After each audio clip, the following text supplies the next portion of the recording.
rivers run deep as we cast out our lines, fishing the waters where the North Star shines. Got the warmth of the sun with the chill of the night.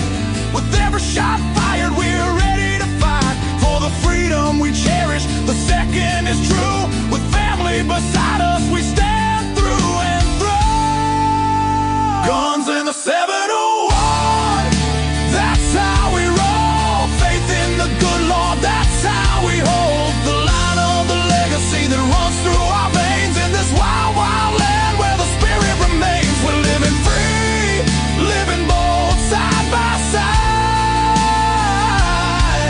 with God on our plate and our hearts open wide.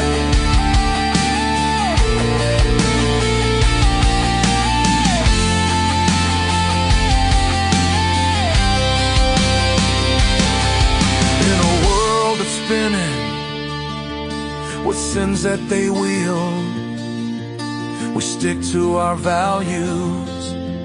Our fate is revealed with the word as our guide. We tread on the earth, a community built from the love, not the curse. Raising our voices, singing loud through the night, for God and our freedom, we'll continue the fight. Let the rifles ring out, let the spirits align. In North Dakota's embrace, our souls intertwine. So when you hear the gunshots and feel that proud sound, know it's faith and freedom that echoes around. From the fields of the ranch to the depths of the lake, with God on our side, there's nothing at stake. Guns and the 71 forever will stand in the heart of our faith in this great free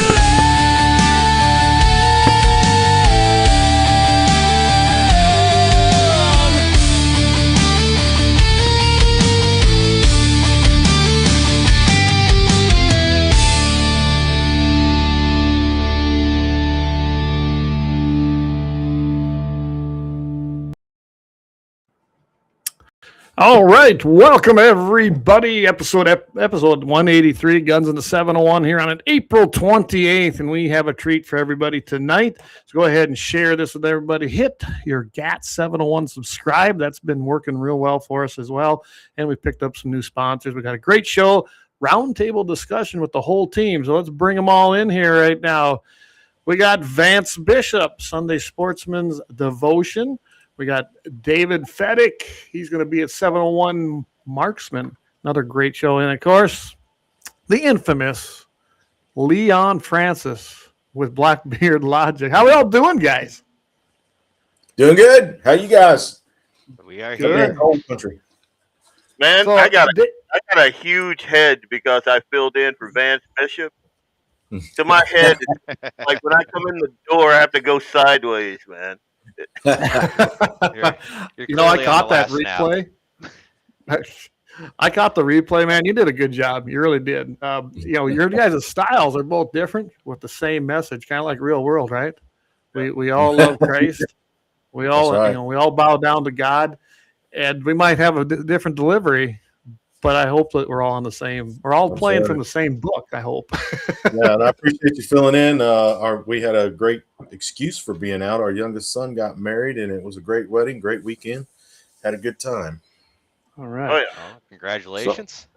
Let me know, everybody, if X is, I can't tell from here, and I'm not going to go hop on. So if X is working, if it's not working, share it. I noticed that I am not able to anymore share in the message groups from my phone like I used to do it. And I'm sick of all this stuff. So as far as bowing down, jumping through loops and stuff on text. So when they shut something off for me, yeah, whatever, I'm done. So that's just how that's going to work. David is actually on the road. Oh, I see you, Blackbeard. I see you're on there, Leon. So good. Yep. Just share it with. here's the deal. They are restricting us now on X. I can see it. It doesn't pop up like it used to.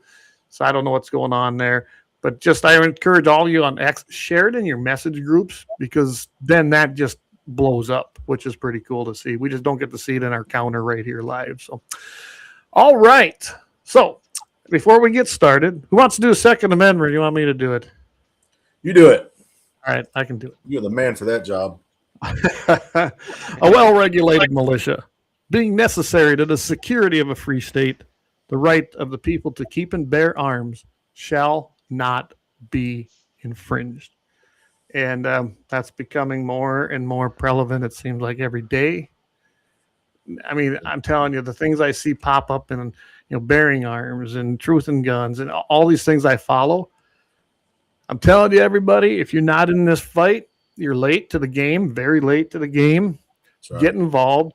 I don't care what your little personal problems are with groups like the NRA or the Second Amendment Foundation, even join Gun Owners of America. They're all fighting on the same team. And the other side don't quit. And they are well funded 100 times over. Yeah. It's amazing the victories we make. It truly is. So join the fight. Join the fight. Join the fight. Don't come to me when they're going, hi, we're from the FBI or the CIA, name your alphabet agency, and now we're going to enforce gun control on you. It's a little late by that time. It's more important every day that we practice our rights. So many people sit out there and holler, I know my rights, but are you practicing them? Are you applying them? Right. And it's just like, we've got to go out and buy guns, buy ammo. People, when they hear about my guns and ammo and stuff, oh, you must be a prepper. No, I'm not a prepper. I am prepared, but I'm not a prepper. Not long ago, and I'm blessed to have a wife who is in the same mindset as we are. And she asked me one time, she said, honey, do we have enough ammo? I said, hey, there's never a time in life when you're going to ask me, do we have enough ammo? And I say yes. Yeah. We never have enough ammo. I'll tell you what, guys, before we go too far though down this, because we can do this all night. I want to ask Vance if he wants to do it. I always open the show with a prayer, and I'd be honored if you'd do it tonight. Yeah, I sure will. Heavenly Father, we thank you for the opportunity to gather in your name in this yet still wonderful country. Lord, we just pray that for guidance and direction in our representatives in D.C., from local government all the way up to federal. And Lord, we just pray for our troops and pray for safety, peace, and protection over them, Lord. Lord, we pray that you bless this fellowship tonight and bless this conversation. And Lord, we just pray that we glorify you in all that we do. In Jesus' name, amen. Amen. Amen. So I guess, I don't know. I know I wanted to touch on this, but I guess let's just start there. So Saturday, we once again saw a crazy liberal. It's bad enough that the guy wanted to kill our president. It's bad enough that he ran right through a security check. I know President Trump was praising the Secret Service. I think those within that ballroom, yes, they were right on it. But seriously, the checkpoint's there. Who was watching who's back? This guy just comes storming, and I get that. But I don't know. I've done security back in my day when I was in college. If someone made it through us, it's because they run us over, not because I was dilly-dallying around. I think that was a failure. If you got the president of the United States, who's they've already tried to assassinate him a couple times, wouldn't you think they'd have had a little bit bigger perimeter? I was watching Real America's Voice, and some of the people who were actually attending that said, I don't understand this. I just showed my little flimsy ticket, and I got to roam as I wanted to right near the ballroom. I don't know. I went to a Trump rally in Rapid City when he was running. There wasn't going to be anybody getting in there. So I don't know. I'll put it out there. I think this is coming from one side of the aisle. I do think Secret Service had a failure again, and maybe it's because of the standards. They've been lowered so far. Everybody gets in, good. Everybody gets an award, right? But I don't know. Am I wrong? Who wants to jump in on that? I think, if we take guns away from Democrats, everybody will be safe, because if you look at the track record of people shooting people up, it's not us. I mean, with as many guns as we have and ammo that's in this country owned by hunting Republicans, if we were the problem, you'd know it by now. I made that exact same point, like right after. Like, so the fact of the matter is, this is the fourth attempt on Trump's Yes. life. The people are saying 3, but no, we forget about the guy that had the gas can and the shotgun That's right. at the White House. So, Yep. but 4. with this thing, and if it like, I made this point on my social media, which is being heavily censored. I don't know if you guys saw it. Like every other day, I'm getting something, and like normally I'll have like 600 views on something. I got like 30 on my last one, and I'm like, okay, come on now. But anyway, that being said, like the way they have it set up, and I listened to a couple of podcasts today. Um, the fact of the matter is, inside the ballroom, there was Secret Service intermingled with all of the tables, so they had it covered there. The folks that were outside, from what I could understand today, they were not like the senior level, the guys with actual operations under their belt. They were more of the junior folks trying to climb up the ladder. So that's why you saw a lot of them just kind of, lackadaisically standing around and all of that. I mean, and we, again, the guy was caught. So I think a lot of us are going, oh my God, he ran through, but he was stopped. So sometimes you got to take everything with a grain of salt. They need to go back and do the hot wash that they normally do when they do these type of operations and that sort of thing. Parse out what worked, what did not, and go from there. I wouldn't kick the Secret Service right now, because they stopped the guy. Nobody, including him, no one got shot. I mean, no one got killed anyway. So I took that as a win. I'll let David jump in here. I've seen some videos of the whole deal. I better put my Guns and 701 hat on. I can't be the oddball here. I've seen some videos on the whole ordeal, and the one thing I gotta say is that dude probably had an NFL grade linebacker track time. That dude was hauling the mail, and I gotta say, the dude that appeared to have shot him in the back, he was pretty quick. I mean, he was. I mean, who would have thought that it would have got bum rushed like that? I mean, obviously you got to prepare for anything, but the idea of it is, though, is look at that. The response was still good, although it had a hole in it. Yeah. I think it had a big hole. I don't want the B team. I don't want the junior team. We got to have the top team. It is the president who's already had 3 attempts on his life. To me, I'd be firing people, but you know how I am with firing people. I know Vance does, and probably the rest. I don't hesitate to fire someone if they fail at their job. Screw up once, do it twice, bye-bye. I'm probably hard to work for, but you know what? Generally, the things I run, they work. Yeah. It's because I get rid of incompetent people. Yep, well, they were doing a sizable amount of jaw jacking. Like if you watch that video, I mean, my God. Yes, they were. That's what I was getting at. Dilly-dallying around. Yeah. Gum bumping is what we used to call it back in the day. But and I want to make like you said, he made some really good time through there. But I was looking at that dude's arms, like when they had him chicken wing arms. That there is a sickness there. Like this is a beta male. Like I saw some pictures of him back, I guess, a couple of years ago, maybe 5-10 years ago, and he looked like an up and comer. But then he got indoctrinated. He was like the teacher of the month, and then he started like the chat rooms he was involved in, and then all of the social media, and then the media in general. When you have people calling Trump a pedophile, and he's eating babies in the White House, and he's slapping puppies and kicking grannies, and that's 24 hours a day, like nonstop. Yep. He's literally Hitler. He's literally taking women's health care. He's literally in their wombs. He's literally this and literally that. What do you expect when you have Jimmy Kimmel saying the that guy. vile and stupid things that he says. When you have turn on the View. Just turn on the View if you are a glutton for pain. Turn on the View and just check out what's going. This is what our American brothers and sisters. This is what they're ingesting all day long, 24 hours a day. It is. What are you laughing at, Dave? I'm just thinking, we just put like $1.50 in you. But it's the truth. It is. It's a 24-hour cycle. We know that's all left-wing media, plain and simple. I don't even really call it left-wing anymore. They're just getting crazier and crazier. But we got some comments here. Dan says, they're working with no pay right now. True, but they chose that profession knowing that government shut down. You know that if you go there.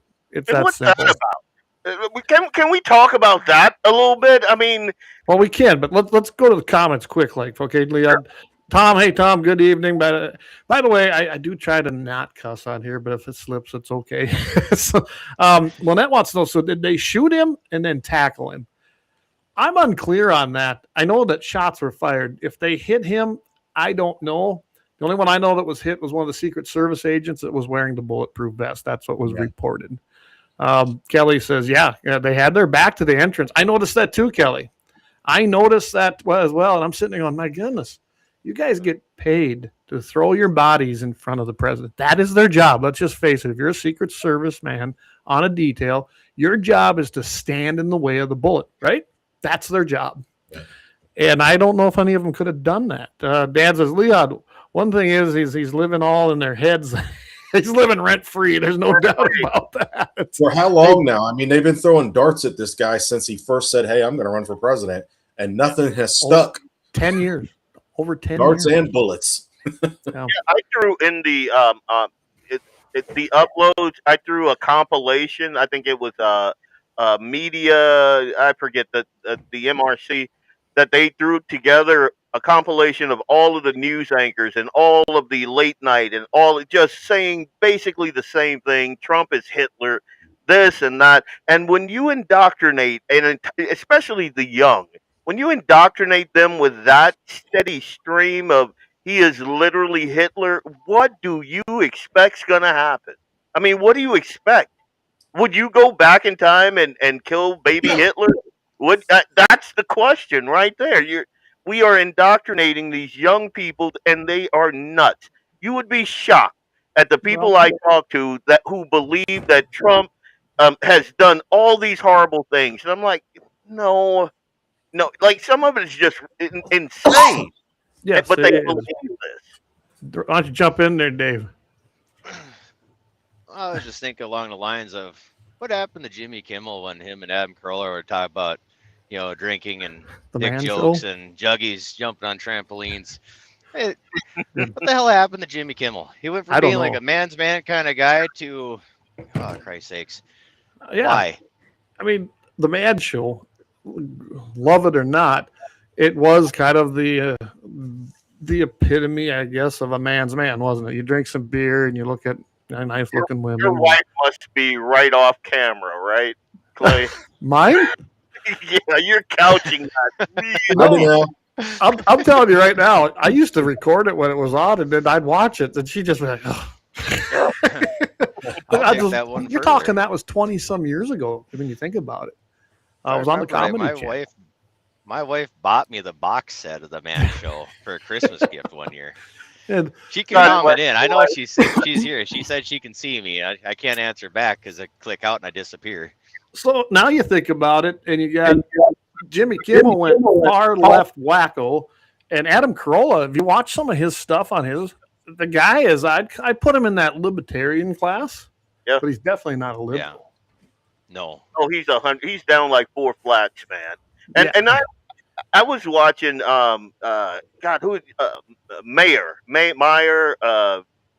the comedian. He's a left-wing mayor. I don't think of his. He's a left-wing comedian. I don't think of it right now, man.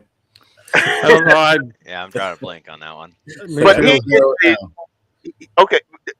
The pertinent part of this, his name's not really it. Bill Maher. That's him. Oh, Bill Maher. Okay, yeah, yep. Bill Maher. Real time. But hey, he was Jamie. Hey, Paul. he was talking with some other liberal comedian, and they were talking about like the whole trans thing and the kids and all of that stuff. And then Bill Maher made this point. He told his friend, "No, you're wrong, dude. You're absolutely wrong. That's why we both voted for the same person, and that person lost because of you. Because you guys are basically bat crap crazy." And he is 100% correct on that. And that's where we are now in this country. The and I've had conversations with the Republicans who are like, "Are we going to win in the midterms?" and blah blah blah. And I'm like, if we don't, we've literally lost to the mental institution. That's the only way we can lose right now because they're crazy. Right now, I've only met a couple of people that I know voted for Trump. Now they were always on the bubble anyway, but they did vote for him because even they thought that Harris was going to be a disaster. And right now they said, well, I'm going to vote Republican again because we can't afford to have the Congress tied up in impeachment the next 2.5 years. We can't afford to have them pass crazy things. And then it'd be bad enough to lose the House. I mean, these are people that I would call left of center.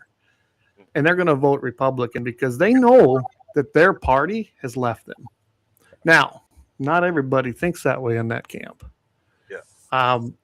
I don't know where it's going to go, Leon. I don't know if it's the first time that I won't make a call on it because I don't know. When I look at how the map breaks down and who's up, it's going to be interesting. Now, this redistricting thing that happened in Virginia, that's going to be different. That's going to completely affect it. But I think Florida is going to respond in kind, and that's going to cancel out them 5 seats.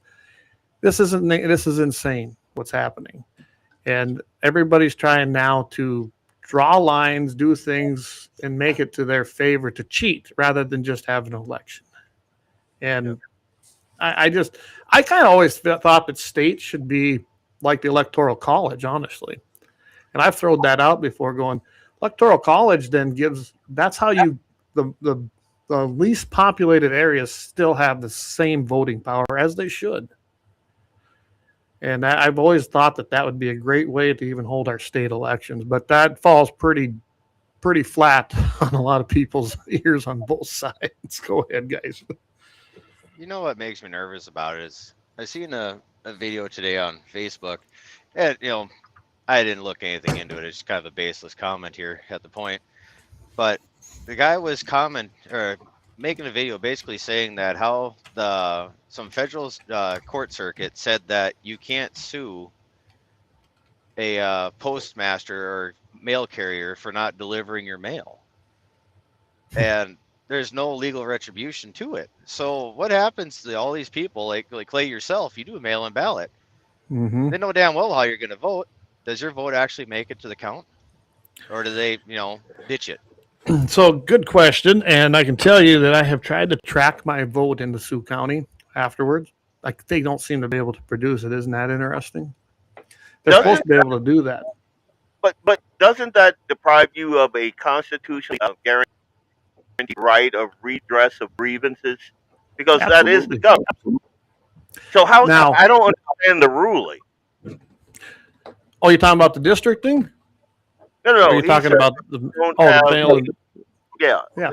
So the state legislature here, I forget which session it was. They're the ones that said you only have to have one polling place open in each area to vote, each precinct essentially. Well, we're an at-large down here in Sioux County. So we used to have, in fact, our place used to be it, and it swapped out either general primary with another place to a little bit farther west. It was great to have that. If I want to go mail or go vote in person, I got to travel 119 miles to Fort Yates. And I have no way of tracking it. Yeah, I think it's wrong. I think it's unconstitutional. But luckily, it's kind of a very small area, so I can look at the numbers being returned and reported, and I know that in our area, I can about tell you how them votes when I see them, who voted how, and I know how many people live right here, so I know that our vote got there. But I can't follow it through their process. I just know the people. Isn't that crazy? Clay, if I were you, this is what I would do. I would file a complaint. I would do it in blackface, and I would tell them that I am a black lesbian and I am being disenfranchised. That's what I would do. And then you would have people knocking down your door to redress district and put polling places right in your front yard. And you got to make sure that blackface is on good, because if that ever slips, you're done. You know, being I'm in the res, maybe I should just get a little tanner and get a headdress. Identify as black trans, man. They'll be knocking your door down. So, Yeah. I really want the legislature to say, no, you guys will open up a polling place within so many miles of voters. That's how it should be. To me, that's a fundamental right, your right to vote. We don't skimp on that. Cut some welfare programs. You know, that is not constitutionally mandated. Voting is. So to me, that is not where we cut the budget, and we shouldn't cut the budget in closing polling stations. It's just insane. And I don't trust the U.S. Post Office. I don't like the fact, and it used to be called an absentee ballot in our area, but now it says it right on there, mail-in ballot. And now I see the Secretary of State sent us some propaganda on the constitutional measure. We can talk about that too. That's insane too. I've never seen the Secretary of State do that till this time. So, yeah. I kind of wondered why he did that, because was it a late notice thing, or what is that? I don't know. That's a bull, Cotton. Let's see if it pays off. You're right. You know, I'll tell you what. So before we go on that, let's get one profit center timeout in there, as Rush used to say, and we'll come back. How about that, guys? And by the way, thanks to Crappie Creek Feeds, brand new sponsor of Guns of the 701, and we'll pay them some adage here later on in the show. So stick with us. We're going to play a quick timeout, thanks some sponsors, and pay some bills. We'll be right back.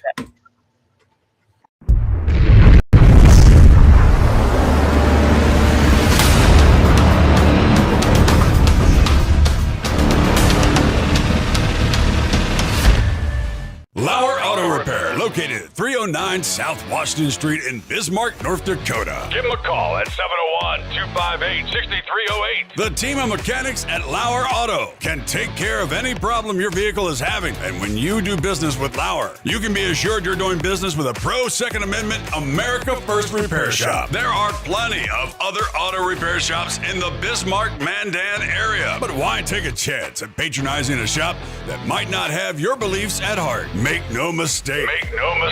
LAUER Auto is your pro Second Amendment repair shop. When you talk to the guys at LAUER Auto, don't forget to tell them that you heard they are a sponsor of Guns and the 701, and that you appreciate their support of our pro Second Amendment, pro North Dakota live stream and podcast. That's LAUER Auto Repair, 701-258-6308. 701-258-6308. Located 309 South Washington Street in Bismarck, North Dakota. When you want it done right, go where lemons go. Kalon's Auto Service, owned and operated by Kalon and Misty Foss, lifelong locals with over 25 years experience. From modern rides to classic restorations, they can handle it all. Top quality work, fair price, and honest hometown values. Located just one block south of Highway 12 on 6th Avenue West in Lemmon. Kalon's Auto Service, serving you with all your auto repair needs.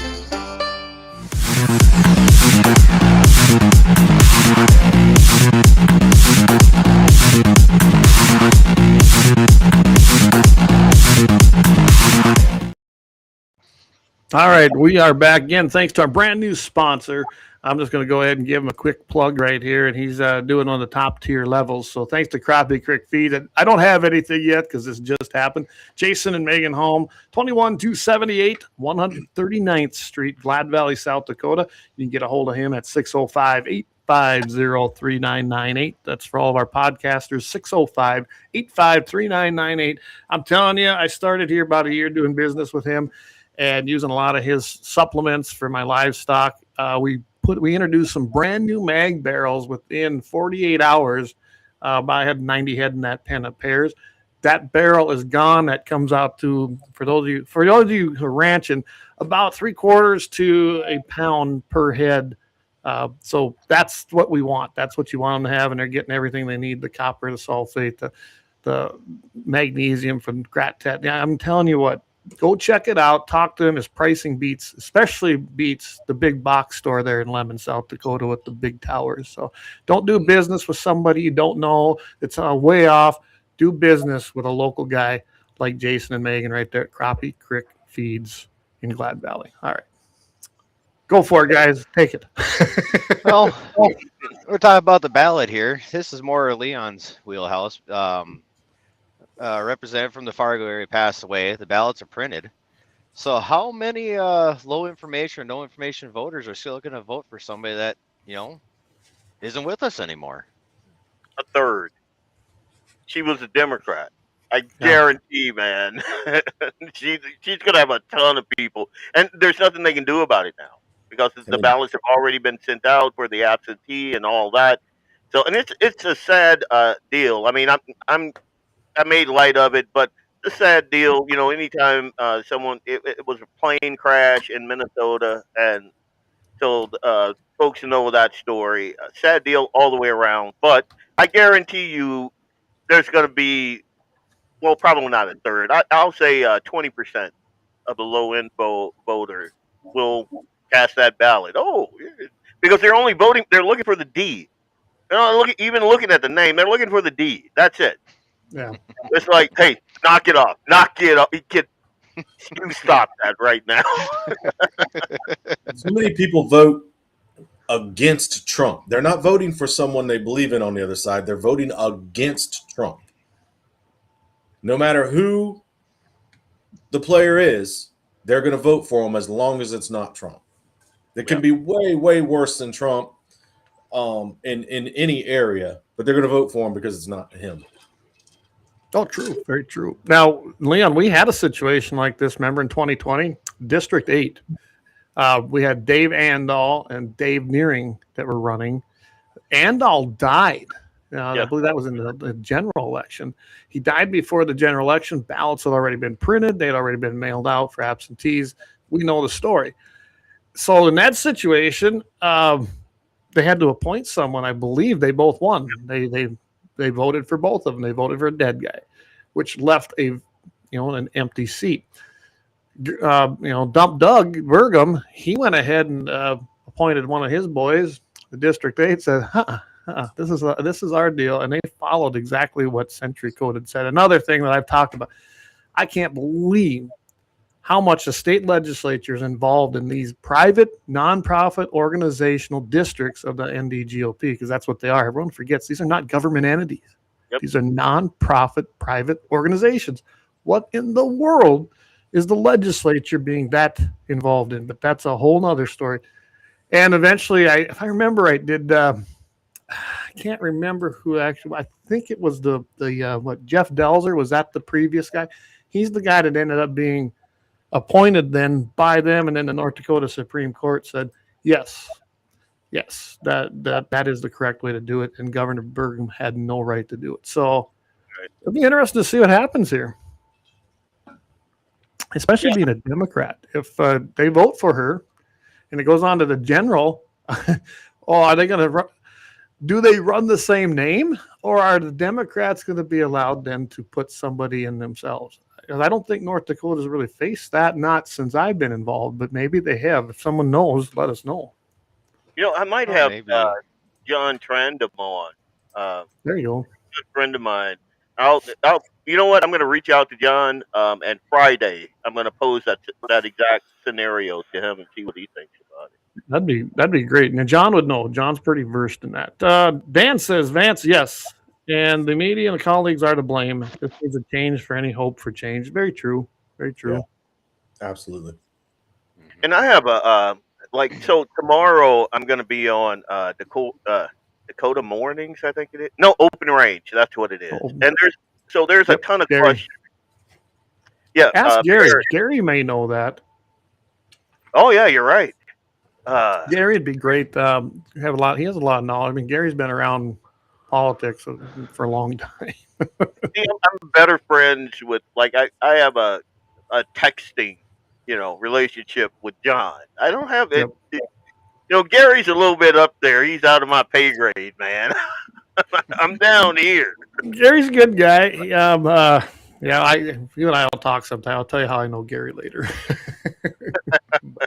But he has a wealth of knowledge. I'll just say that. Yeah, 100%. I believe that. I've spoken to the man myself out there when he had the big barn when we used to have events out there. So this was 15 years ago, maybe.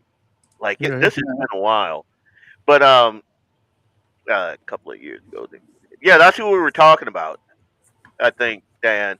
But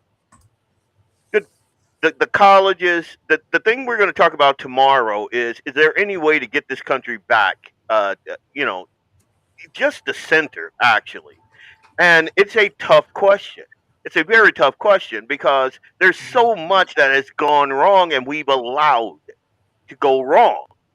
Like, you'd have to, the colleges, good start, but I don't think that's where it's at. They took out our guy, Charlie Kirk, who was influential and instrumental in that arena. So we got to find some more folks like that, like Charlie, and those are big shoes to fill.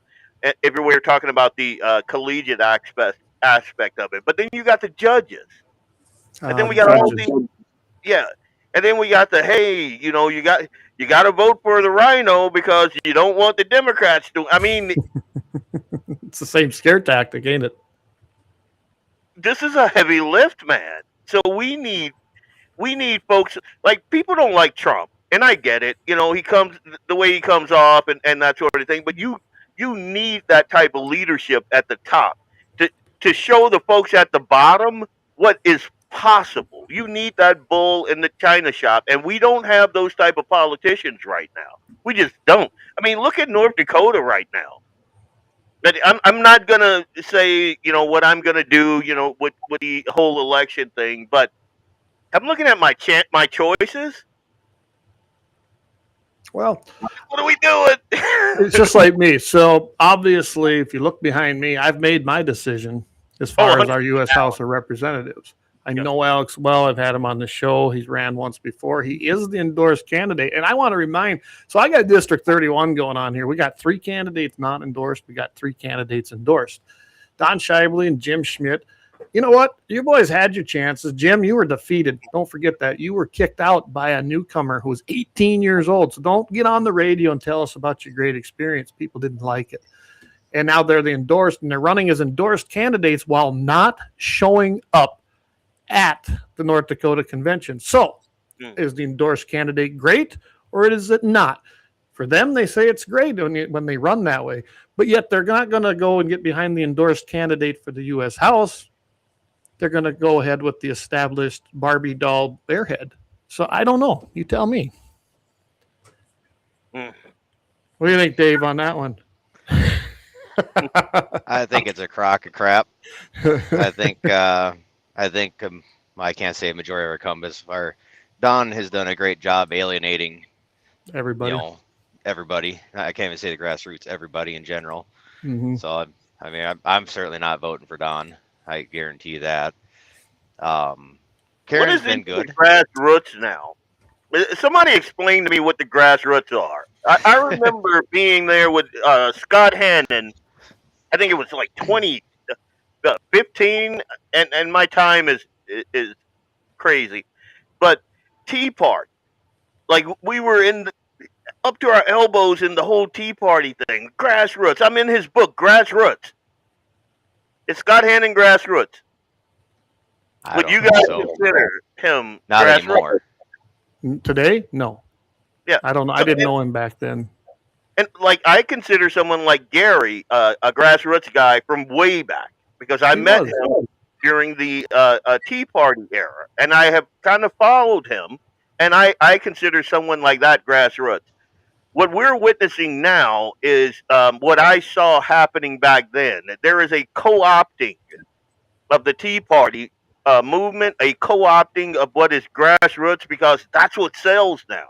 Like, these outsiders running outside. The entire thing is crazy to me. Well, you just kind of hit on something, Leon. So grassroots took place. Yes, it took hold in the Tea Party era, right? And it's what delivered the House at that time. Remember? First time the House was actually retained and grew in a midterm in the middle of a presidential's 4-year term, right? And we know why. We've seen a ton of things going on. What was that, 2008-ish, somewhere in there? Yep. And the other side watches. They adapt, okay? The quote rhinos, which is a Republican name only, and that's an encompassing term now too, because it gets thrown around, but we all know what the intent was when it came out. But the establishment, the rhino, the whatever you want to call them, I call them squishy Republicans. They don't follow the platform. Let's just face it, they are not Republicans. They might not even be Democrats. I don't know what they are, but they sit and watch, put their finger in the air, look at which way is that wind blowing, and they adapt. And they seen that term grassroots took hold, didn't it? So they started running as grassroots. Some of them called themselves underdogs. Today, it's patriot. Okay? That happened under the MAGA movement. Some people either call themselves MAGA, but if they don't want to be associated, I'm the patriot, or I'm a patriot grassroots. I'll listen to you. I mean, I hear these ads by Jim and this Remington guy and Shyboy talking about agriculture. Well, Don, you haven't touched grass, turned a bale of hay, or ran cows, or farmed in I don't know how many years you've been retired. Jim, really? You call yourself an ag man? Yeah, let's sit down and see who's more involved, you or me, because I guarantee I win that all day, every day. You are not ag. You don't know crap about it. You know how to get into the legislature and talk about it and try to bring money home, which is not helping ag, by the way. Don't subsidize it. That isn't what solves it. So that's what I'm getting at. These guys use terminology that seems to sell, and we have the dumbest voting block I think I've ever seen as a whole. I had an amazing chia pet back in the day. Does that mean I'm qualified for agriculture? There you go. You're growing a crop. Politicians today, it's all marketing with, like you said, grassroots, patriot, and all the terms they use to sell themselves. It's marketing. Grass-fed beef. It's a big term in the ag world. Name me a stinking cow that don't eat grass. They all eat it. All beef is grass-fed. You can market that all day long. Grass-fed beef. It makes it sound healthier, makes it sound hippie. It sells a bunch of beef. Oh, Sonny, I got $300 worth of grass-fed beef in my freezer, man. Don't tell me that. Man, you got ranchers right here and all over our viewership. All beef is grass-fed. How it's finished is what makes the difference. That's the marketing. It's either grass-fed all summer long, and then they have them calves, right? Those calves, they eat grass while they're out there too, and they're sucking milk, so they're drinking milk. They're dairy. Better get rid of them. And then it's when they're finished. Are they finished on corn? Are they finished on oats? Are they finished on whatever ration you're putting out there? And then supplements, whatever that might be. Everyone's a little bit different. And then you've got the guys that finish them on grass. Now, you can do that. It takes longer. It just does. That's simple fact. You're probably not going to have the same marbling. It definitely has a different taste. I'm not a fan of it. If you like it, great. I don't care. I like my beef finished on grain. I want that marbling and I want that flavor. And I know how to do it. And I love it. I mean, I eat my own beef. I don't understand guys who raise cattle and don't eat their own beef. Are you nuts? And that's your product. That red Gelby y'all raise is some fine beef. It's pretty good, isn't it? Yes, I could use some of that. And like, is it Brian here? Certified Angus. Another great marketing ploy through the years. Brilliant. Certified Angus. Brilliant. Angus ain't no better than that red Gelby you raise, Clay, is much better than any Angus I ever ate. It's Brian's out here, certified Angus. I can tell you right now, I'll put my stakes up against any certified Angus out there. I've got my new experiment. I'm going to have my first calves out of our Piedmontese. That's that very tender. Now, I'm not going to call them that, but I'm going to have that influence on them. I want to see just how tender they are. You got to remember, it's a double-muscled animal, which is on them Gelbies is going to bring more beef into that hind quarter. I love this idea, and the calves look good. These calves look stocky, and it's because of that particular bull. Now let's see if that statin gene transfers them Gelbies at least at 50% and makes it tender, because I don't know. This is my experiment, my 3 to 4 year long experiment, guys, because I got them as little babies. Danelle raised them on the bottles, and now they're in the herd. So it takes a while. I just want to say that I walked in here pretty confident. I had an IQ right around like a Ben Shapiro, and now I feel more like a Ilhan Omar. World War 11. I we need to get back to something I actually know something But you about. know something about? When it I comes didn't know to we were talking going to go about down finishing, this rabbit hole, but it's okay. No, when it it's Hey, comes it's to a round finishing table. beef, It's an open discussion. We can talk about cows and politics. Cows, Democrats. Well, here, I'll throw this out here. Dan says, hey, Ron Paul ignited the grassroots movement. Then it got hijacked in 2012. So there you go. I'll let you go off on that Perfect. one. Yeah. same thing with Run the with Tea. it. Same thing with the Tea Party. And I wasn't I admired the guy, but I'm a conservative, so I wasn't a Ron Paul guy, but I understand him now. I'm like, good God, I wish that guy would run. But um, I don't know. Sometimes I like one of the questions, and I'm not going to get way into the weeds. Is like I'm an originalist when we're talking about the SCOTUS, the Supreme Court. Mm-hmm. I'm an originalist. But one of the things we're going to be talking about is whether or not we need to, like, you remember what happened with Ginsburg? Like Yes. people think that she stayed in too long, and that gave Trump this whole thing. So, do we need to have a couple of our guys retire now, so Trump can appoint some folks in and play that long game? Now, the people I've spoken to about this that I trust that are dyed in the wool conservatives, we're not on the same page because I'm an originalist. I believe in certain things, and I'm not going to ruin it. I can just hear Perry and Gary going, "Is he going to give it all off?" No, I'm not going to do that. But the fact of the matter is, we've gotten so far off the beaten track. We have strayed from this document so far. 100%. I mean, our founders are probably going, what are you guys doing? Our country right now is more bound up with laws and restrictions than the countries that our forefathers fled from. Yep. Yes, That's they right. are. Mm-hmm. And if you don't know what the first 10 amendments are, just the first 10, go read them for a change. I can't tell you how many times I meet people. Well, I'm about my rights. Okay, tell me what they are. Huh? Yeah. Well, I make it easy. Okay, just tell me what the first 10 amendments are. Well, I don't have them memorized. I said, no, the title of them. What are the first 10 amendments? Some can get it. A lot don't. It's very disappointing. 95% of the folks that I come in contact with would have absolute. And granted, the guys I come in contact with are IT guys, so they're nerds. I asked them about a lightsaber. They can go all in. They got no idea. Yeah, Star Wars. Return of the. I like Star Wars. I do too. They screwed that up when Disney got a hold of it and bought the rights. Now I don't. The new ones suck.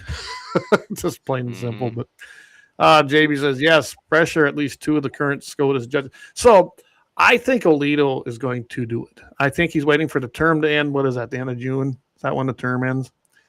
And I think you may see him do it. Now, here's something to ponder as well, because I helped elect this commie guy, Thune, back in South Dakota. I wouldn't walk across the street to even talk to him anymore.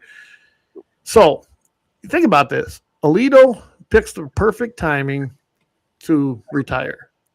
And Congress then gavels out. You know what that means, right? Recess appointment. Is he going to do it? Well, he did because you seen what Thune did here just before Christmas, right? Mm-hmm. They didn't gavel out. Yep. They stayed in session. Really, Thune? Because he was a never Trumper. I keep reminding people, guys. He was out there talking about how Trump would be a horrible president again. Thune is not our friend. I don't know what happened to him. When he was in the House of Representatives in South Dakota, he was a good guy. He really was. Then he went to the Senate. We lost the first election. I was helping on that one. That's a whole other story. The second election, we threw out the sitting majority leader, Tom Daschle, for the Democrats and took control of the U.S. Senate eventually. He's a different man now. What happens to these guys as senators? I've seen good guys go in there that are really actually pretty conservative, and when they come out, you don't even know who they are anymore. That Senate does something to people, and I can't understand it. It's the Washington miasma. That's what it is.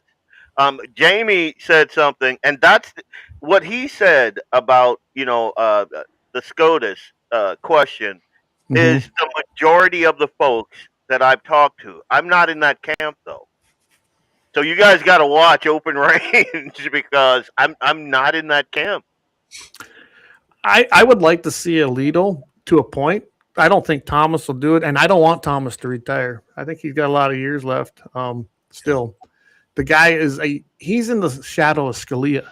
Now, the problem with Alito is I haven't been impressed with Trump's other nomination. They're better than it would have been under a Biden or a Democrat.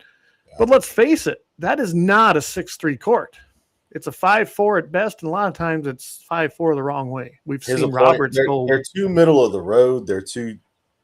Well, I never did like Roberts. I knew his record too. Yeah. All you got to do is read these guys' decisions as judges before, and you know where they are. And that woman, Comey, is that her name? Comey. That was not. She should have never, ever, ever been nominated. They told us that. They sold that hard. The big family. It was multiracial. That was a Hallmark advertisement there. Yeah. Oh my God! I fell so hard for that. I can't believe it. Like that's one of those things that you wake up in the morning and you just kind of tiptoe out with your clothes, close the door a little bit. That was me. So I was all in on that, Jamie. You know how your IT guys, you say, they're nerds. They love lightsabers, things.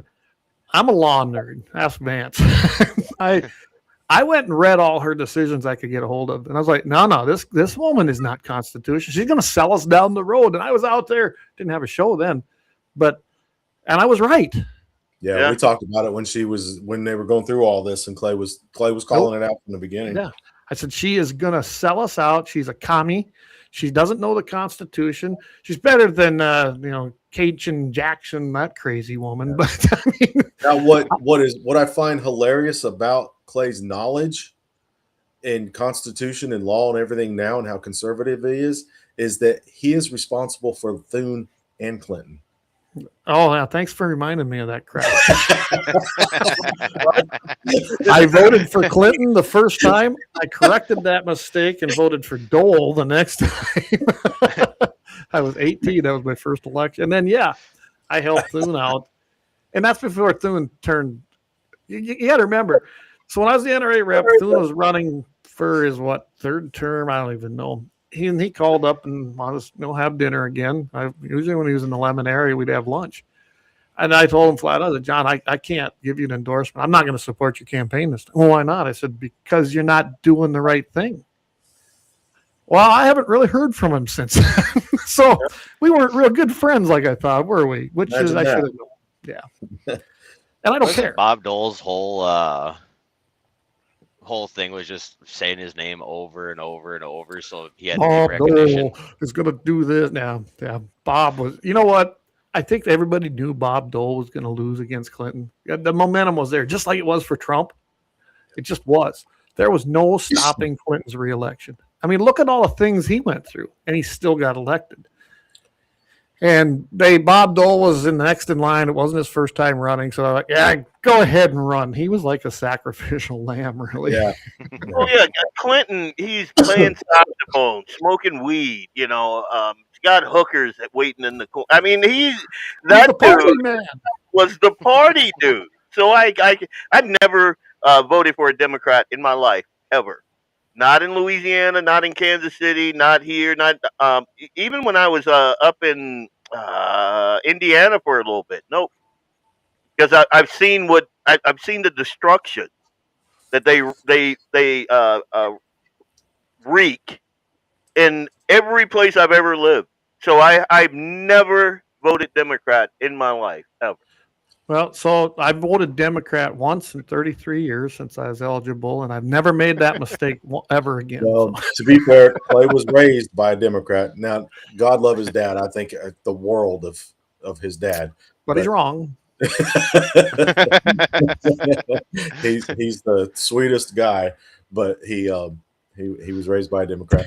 That would have been my first time voting, was when Clinton was running for the first time.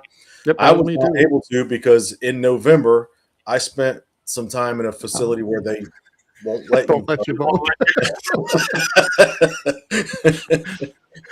But yeah, I turned 18, so that was my very first election, and I remember, friends of mine, their dad like, but he's anti-gun. I go, I don't know if he is. He's, I was dumb. I was. Dude. I don't. They all like age, man. Blame it on age. And as you get older, you get wiser, you get more conservative. And I was already leaning that way, but I guess I was convinced that Clinton, and let's remember too, Clinton was a Democrat. Okay? Exactly. That's what I was about to say. Not a commie like they are today. He was not a progressive liberal. He was a Democrat. Right.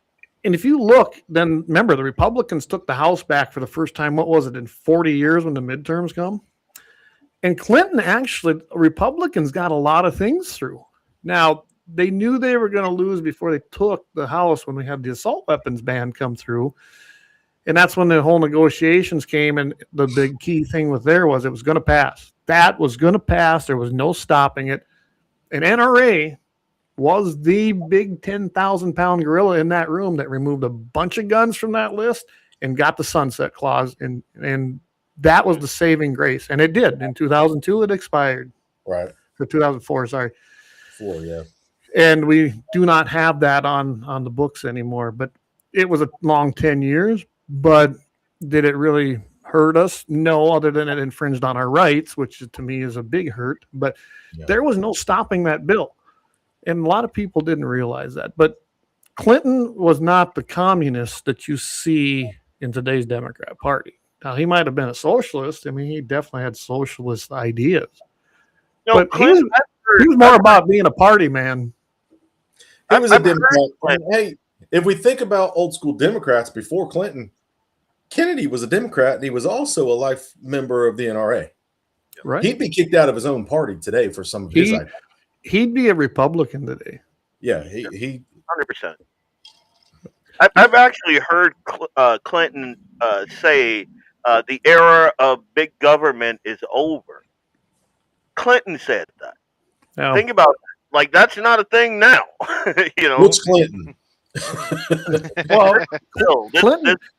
This wasn't the crazy. This was the promiscuous. Bill Clinton wanted the border closed. He thought it was a fundamental threat to the country. Can you imagine any Democrat saying that today that's in Congress? There's none there. Let's see. 5 Democrats in office. I just read this stat. The last 5 Democrats in office deported more people back across the border. Yep. Mm-hmm. I forget the exact statistic, but it was much quicker and much more than Trump did in both his terms so far. Yep. Yeah. So I'm going to go through a few of these comments, and we're going to take a quick break. So how we go back here? Yeah, pressure at least 2 of them. The judges are supposed to be nonpartisan. They're supposed to be, Dan. You're right, but they aren't. Let's just face it, they're not. They should be expelled when they show political slants. Clarence Thomas is waiting to get the longest-serving record, Brian says. Trump can't appoint recess appointments when Thune does that. Right. Can I say something? Yep. You can't expel a Supreme Court justice because they are political. Our Constitution is very, very specific in that. Yep. Like, these are lifetime appointments unless there is like some just gross fraud. Like it has to be pretty big. It's got to be big time bad to bring an impeachment process against the Supreme Court justice. That's what the process is. And Senate has the final say, as they always do. And that is the only way it happens. You're absolutely lifetime appointments. And I know a lot of people said, well, maybe we should have terms on them. Fine, change the Constitution if that's what you want. I don't want it, because then we're never going to. Original intent. Let's leave it there and keep going back to that will. Keep going back to that. We've gotten way too far away from that. If we'd follow this, and judges would follow this, not change words from the bench, we wouldn't have there. Nice. Hey, how about that? Yep, there you go. I've got an older one that I've had a long time. This one I have down here. And how many of these have I handed out, Vance? My goodness. I've got one. I've got one back here that you gave me. I mean, yeah. So I should be getting Bibles handed. Yeah. Here's your Constitution. Here's your Bible, and here's your gun. They all work together. That's what my kids get when my kids leave the house when they're 18, and we're crying and all. That's what they're getting. They all get a Bible, a gun, and a pocket Constitution. There you go. Get out. So Jamie makes a comment here. Maybe there is something to take from this. Trump is different. He's more right wing now than he was his first term. He won't appoint another soft constitutionalist. I don't know about that. It could be. I think Trump is smarter this term. He come in different, right? We've all seen it.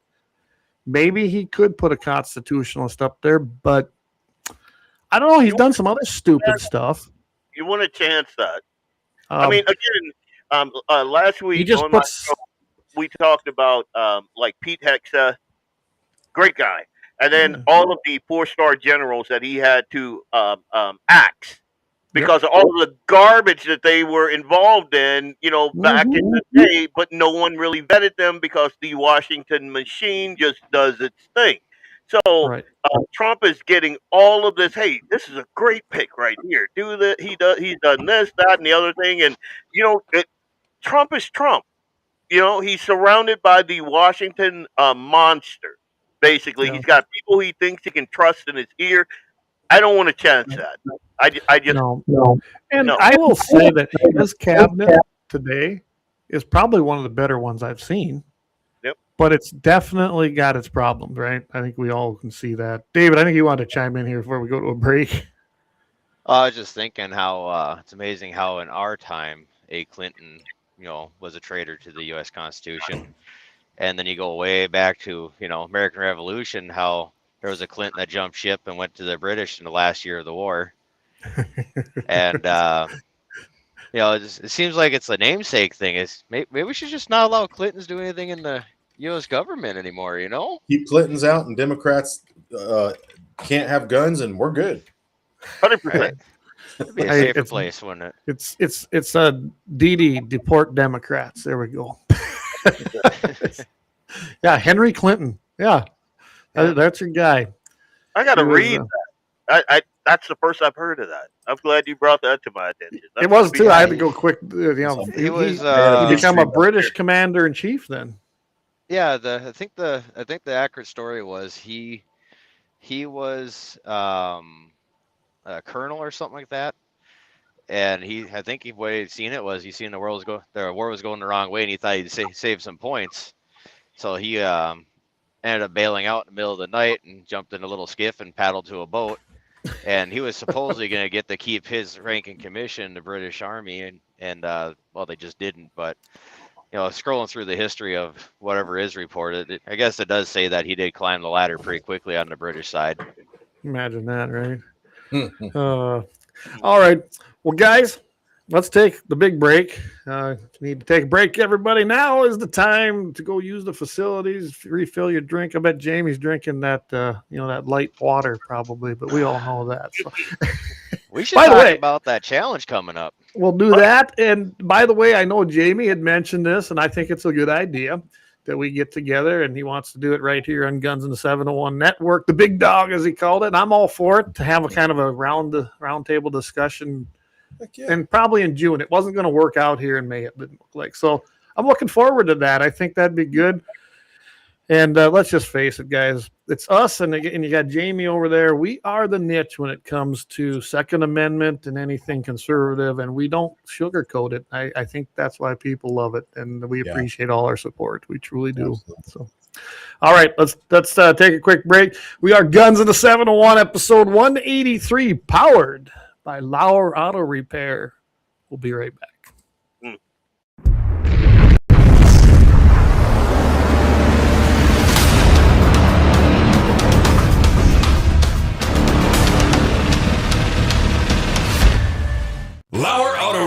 Located at 309 South Washington Street in Bismarck, North Dakota. Give them a call at 701-258-6308. The team of mechanics at Lauer Auto can take care of any problem your vehicle is having. And when you do business with Lauer, you can be assured you're doing business with a pro Second Amendment America First repair shop. There are plenty of other auto repair shops in the Bismarck-Mandan area. But why take a chance at patronizing a shop that might not have your beliefs at heart? Make no mistake.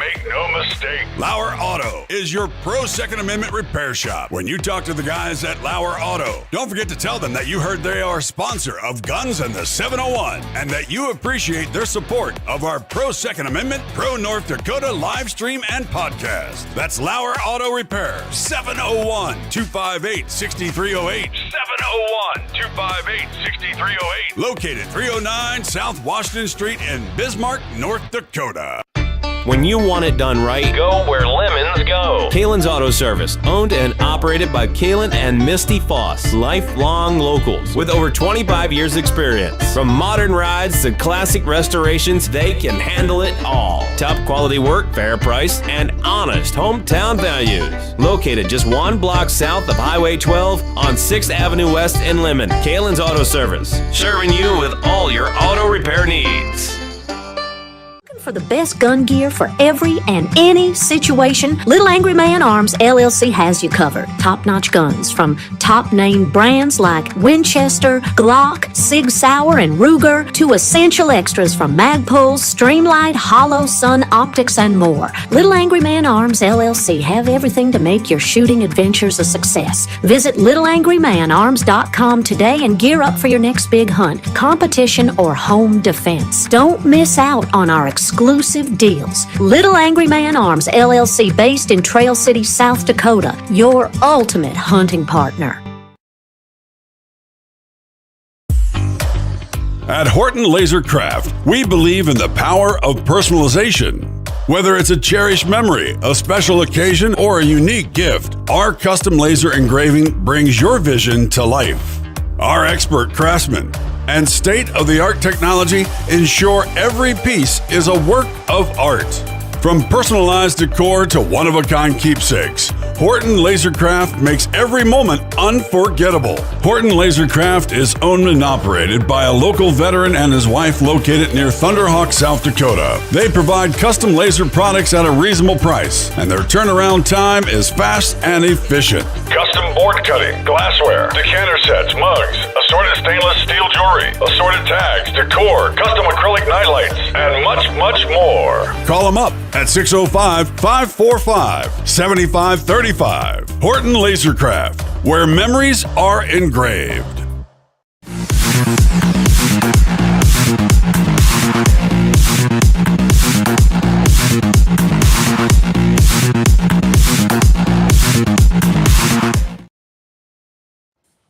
All right, we are back. So, what rabbit hole should we go down next? Or did you want to finish up what you were talking about, David? Does anybody hunt and fish anymore? Right? Well, I was just looking at the schedule for North Dakota for the month of May. Mm-hmm. And I just kind of want to rattle down this real quick. You know, May 1st, we got a high power clinic in Bismarck. So you guys that want to learn how to, shoot, sitting, standing, prone, is that on the North Dakota Shooting Sports page? It sure is. Yep, I'm looking at the month of May. Okay. We got cowboy action on the 2nd, right there in Bismarck. The match I'm gonna miss. I really want to shoot this one, but it's the first 1,000-yard match of the season. That's May 2nd and 3rd. So the first day is M1 Grand EIC match. I don't know what EIC means because I don't do it. But what I do know is a shot as it sounds with an M1 Grand. It's all shot at 200, if I remember right. So that'd be a pretty cool day. If you got one of those and you want to take a shot at it, give old Tom Thompson a call. If you want to try 1,000-yard, well, there you go. The following Sunday is going to be our first 1,000-yard match of the year. You guys ever have a black guy win that 1,000 yards? It's like I tell you what, Leon, you want to try it? I will let you shoot my gun. Dude, I've already said, that's not a thing. I told Axe and Jamie that in every squad, this is why you always need a white dude. Because those dudes for Can everybody Overwatch, see that? I got it up here now for you. you can't beat a white dude with a scope, man. Like nothing's getting by. Are you saying Leon, you need a 9mm holding her like this? Is that what you're telling me? I can't see you. Oh. Is that the old saying from the token black man to the token white dude? There is something behind that whole thing, man. I've watched Doug and Jamie both hit things that is to me is impossible. Like I can't, dude. I can't even do it. But a 9mm sideways, oh, I'm all day on that. Well, you got May 16th, bullseye indoor, 25 yard. There you go. I'm gonna one-handed. You got me and the boy are gonna go out there and embarrass the hell out of Jamie. I think it's on the 9th. I think you're right. Yeah, I'm gonna have the 8-year-old make Jamie put on a dress and serve us. I'm just saying. Because my boy bugged the hell out of my buddies to come shoot with you guys, but unfortunately, when you guys are gonna be shooting that, a lot of the guys from up here are gonna be down in Texas, so they're gonna be doing their best down there in Texas, trying to bring home some hardware. So unfortunately, there's a clash for that for coming out and playing with you guys. But I tried to get some of the bullseye guys to come play with you. No one wants to see Jamie in a skirt. I'm real. That is bullshit. I want to see Actually, that. I want and video. I want pictures. Jamie, I know you're listening. I know we know it's on the 9th. I believe that's Saturday because we were talking about that whole round table and he couldn't do it. So to give us the time, because I can't remember the time you have on there. And in all honesty, I think I already have something planned, but we shall see. I would love to come up there and I don't know which hog leg I'd bring though. Well, I tell you, the 8-year-old has been plugging 10 yards, 15 yards, and he struggles a little bit at 20 yards with the 9mm. But 11 o'clock, guys, Central Time. There you go. But with a 22, which is what I plan to have him shoot when we get down there. Oh my God! Oh, we're gonna have Jamie in red little ruby booties, and man, it's gonna be awesome. Well, we have him on the show in a tutu. Right there. I mean, I'm pretty decent with my Ruger 22-45. If you're not familiar with those, I'm sure everybody knows pretty much in the shooting world. They, it's just a 22 caliber, but it's got a 45 grip, like on a 1911. I really love that gun. Do like my 10mm. I know Jamie shot that one before, but just for fun, I should just bring along the old 44 Magnum dirty hairy gun I got just for fun. We need to get Chris to come anything with that thing at 10 yards. I can't even something that big. Oof, I don't know, man. Not used to handling any big iron or what? What do we? Dude, we haven't even started drinking yet. Leon, I think I stumped Leon there for a minute. So are you bringing Leon to hog camp? 100%. I would. That is the plan. I know we've been talking. I think Dave and Leon are actually going to drive down together. I think. Oh, that'd be good. We're gonna do historical travel. He's gonna keep me out of the proper ghettos and keep the witch doctors away and such. I know that my plan is right now, Vance, is I'm planning to fly down, and I think we're going to leave a couple days early. Me and the boys. Going to fly over, and I think I talked to you about this and meet up with Johnson because you talked about maybe doing that too. And then he's got that big new. Now we're going down another hole. With we're going to go fishing. I don't know. I think the Gulf of America. I haven't fished in the Gulf of America yet. I fished in the Gulf of Mexico, but I should. Where I'm at now, that's more my territory because I'm only 2 hours away from the Gulf of America, and I've got the perfect boat to get in them flats now. I'm game. I want to make this a fishing trip. Landon loves the fish. Layton wants to catch sharks, and Johnson's on them. He's got them pegged. He knows where they're at. And then from there, we plan. What's that? I need to get a hold of Johnson and get down there and do some fishing with him. Absolutely. I might fly down this year yet. I don't know if the boys will go with. Lannon's actually got a job, so he can't play like I can. So my plan is I may actually just fly down. I'll keep you in the loop because I want to get down there and do some good fishing, just fishing trip. And I just haven't done a specific fishing trip down there, so that's the plan. But yeah, hog hunt next year. I know we're looking at January, February, boys, somewhere in there. I think we're shooting for end of January. I think. Sounds like Eric is out this year. He's got some other things going on, and that's fine. I think Axe is talking about coming down and flying again. So yeah, I think it'll be a good time. And you know what? I'm good with just a few people and our sons. I don't really want to have a big group myself, but we've had as many as 25 people, I think, Clay, and as little as 3 or 4 on our hog hunts, and always a good time. But when you have 25, 28 people, I can't remember how many we had, but it was a lot. Man, that's an exhausting trip. That last trip that we did down there, I mean, what was there, 14, 15? Yeah, something like that. I'm just gonna say that was fun. It was.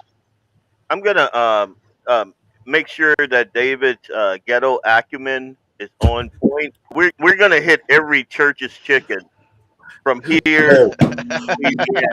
Every single.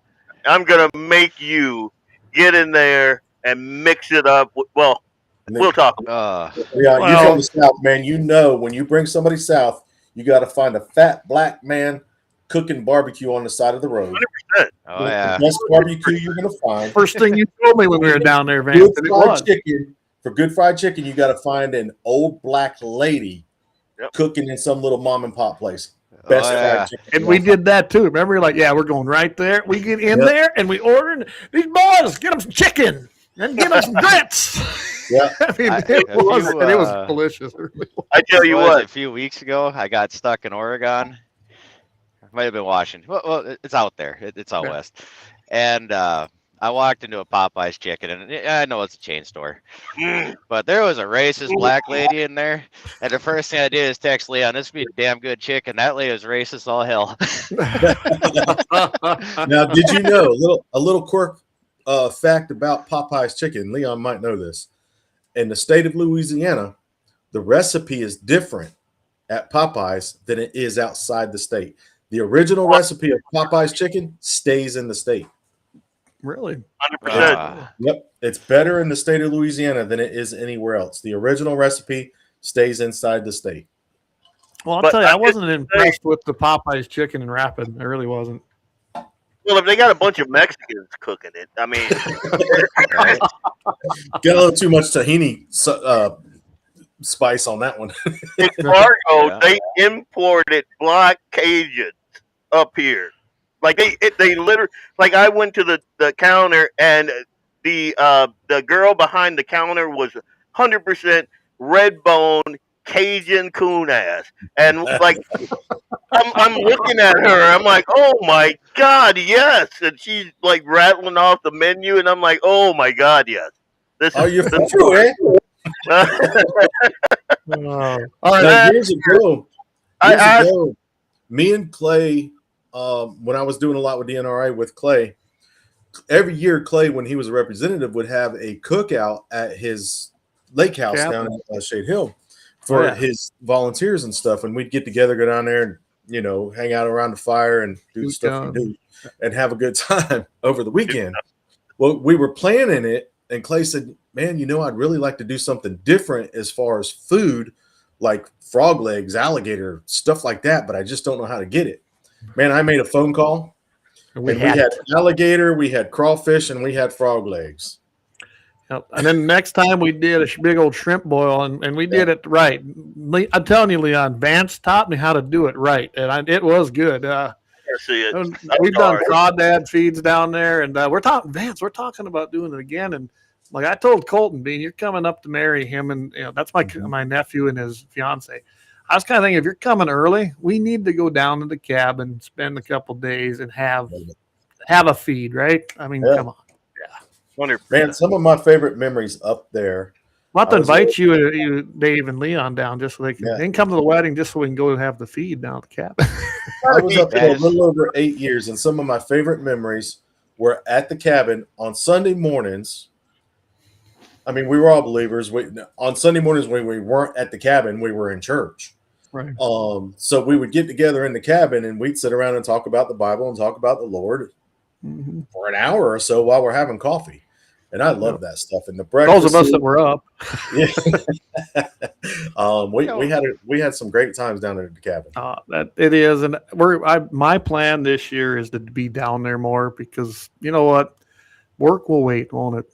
I'm kind of at that point where I'm going to be down there. We're going to be doing family things. We're going to try to plan a trip this summer down to Kentucky and go see the Ark.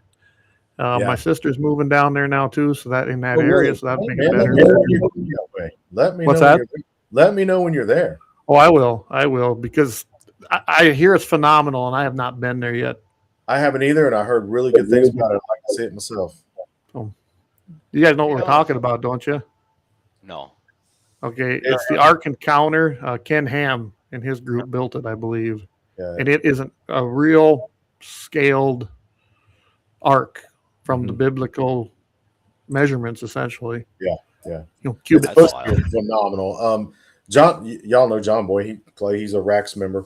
My oldest son, he's not maybe 2 hours from there, 2.5 hours. He's in Tennessee, but he's not 2.5 hours from the Ark. It's supposed to be. Well, we got Josh up there in Indiana. He's not that far from it either. So that's right. If y'all don't know, we all know a lot of people around the country. So sounds like. So Leon, this is the group you're hanging with now. We're Bible thumping, good old boys, conservative value. Yeah, come on. So if you got like gunpowder, we might knock you out if we have to, but we'll pray for you afterwards. We'll dust you off. It'll be all right. Leon, you were saying something. I want to hear it. If you smell like Zatarain and gunpowder, I'm good. We're good. There we go. Everglades seasoning here, but I do like some Zatarans. But hey, I gotta go with the Everglades seasoning because of Vance. I don't know how many big bottles I picked up the last time I was in Florida. Everglades seasoning. And I got some Old Bay. I never had that on hand. I mean, I have all the good stuff now that I use. So yeah. You also have to have filet seasoning in your cabin. Filet gumbo. You can't make gumbo without the filet. And there, Leon's in charge then at Hog Camp. You can always make us some gumbo because I've never had it. I'll tell you what, we'll get him to make some gumbo and I'll make some swamp cabbage. Well, I've had that, but maybe the other guys haven't. That'll work. I'm bringing a non-seafood version. Yeah, I got some collards waiting on me right in there. So yeah, I haven't had. Well, boys, I'll tell you what. This is a good time. I know we went down some other rabbit holes here, but I'm going to take another quick break because I like to thank our sponsors, and we can't do it without them. Again, Lauer Auto Repair. I'm telling you, Axe and the boys have been with us. I call him one of our founding sponsors because he is. Yes. And I highly recommend stopping there at 309 South Washington. Just easy way to find it when you're coming in on the expressway in Bismarck. Head north right there on Washington Street, and you're going to see the Lauer Auto sign. You'll see it in our ads. And stop in and make an appointment. I think Leon goes there when he's been through. I've taken plenty of work there because he does a good job. Doug likes to be called Dougie Fresh in the flesh. And he has been on a hard hunt with us. And you need to ask him to teach you how to Dougie, and he will do that. Doug is the closest man to Jesus I've ever met. Oh my goodness! Everyone knows what that story is about. I think. That boy can't walk on water, can he? He sure can. At least 3 steps worth. That was. There wasn't an alligator behind him, was there? No. Well, might have been a treble hook involved, but we'll talk about it later. Yeah. What do you know about a treble hook? Come on now. You can't. Hey, they sink fast. But anyway. The lesson in not blinking when you shoot was learned that day. Yes, it was. But it was a good time. Leon, you're going to have a good time down there. You're going to fit right in with all of us. There's no doubt in my mind. So, all right. Let's take a quick break. We'll come back. Who knows where we'll go now, guys? I hope everyone's enjoying the show. We're going to be right back after word from these two sponsors.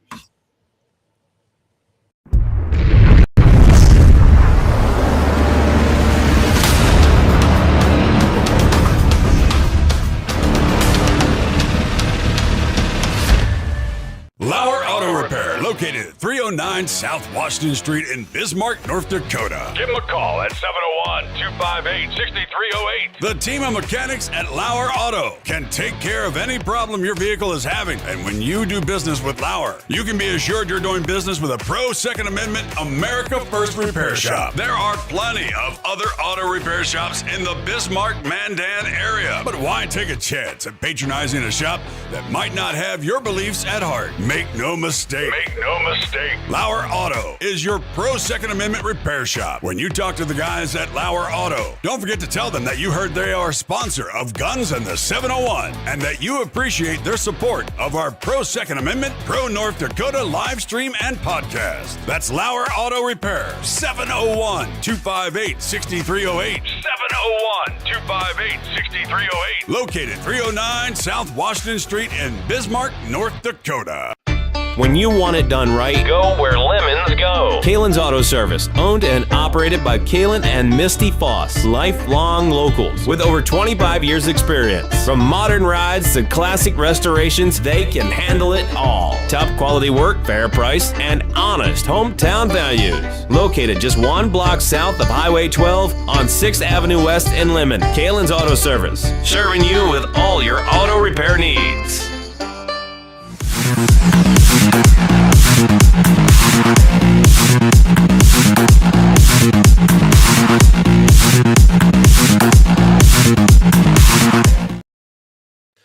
And we're back. Oh, almost all of us are back. Hey, if you guys are at Lemmon, hit up Kalon's Auto Service. He's the one that helped me do a lot of work on that 62 GMC. He did a great job, and I know that we have.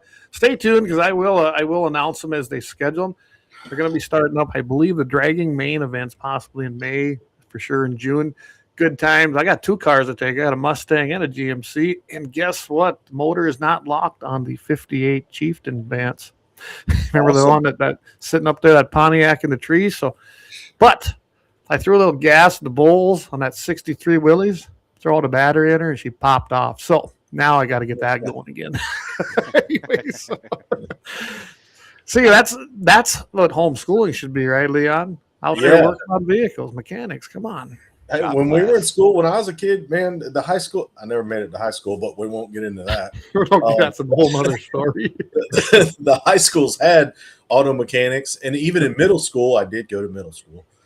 We had metal shop and wood shop and things like that, home economics, things like that. I don't see that anymore. Yeah, we did too. And now they don't. They barely got a shop. That new addition they put on Lemmon School is really kind of an insult what they used to have. Yeah, it's pretty sad. Little schools are for city boys. Yeah, the ones that go become teachers and then travel to D.C. and go to a motel and interrupt the White House correspondence deal. There you go. Call those guys dumbass interruptus. Yeah. Anyway, so I don't know. I'm going to turn. Who wants to go? I mean, I've talked. Well, we were talking about hog hunt, and I want to break this to Leon gently. You won't be the first black man on our hog hunt. That's right. Well, that's close. Actually, we had Don, who's no longer with us. Good guy too.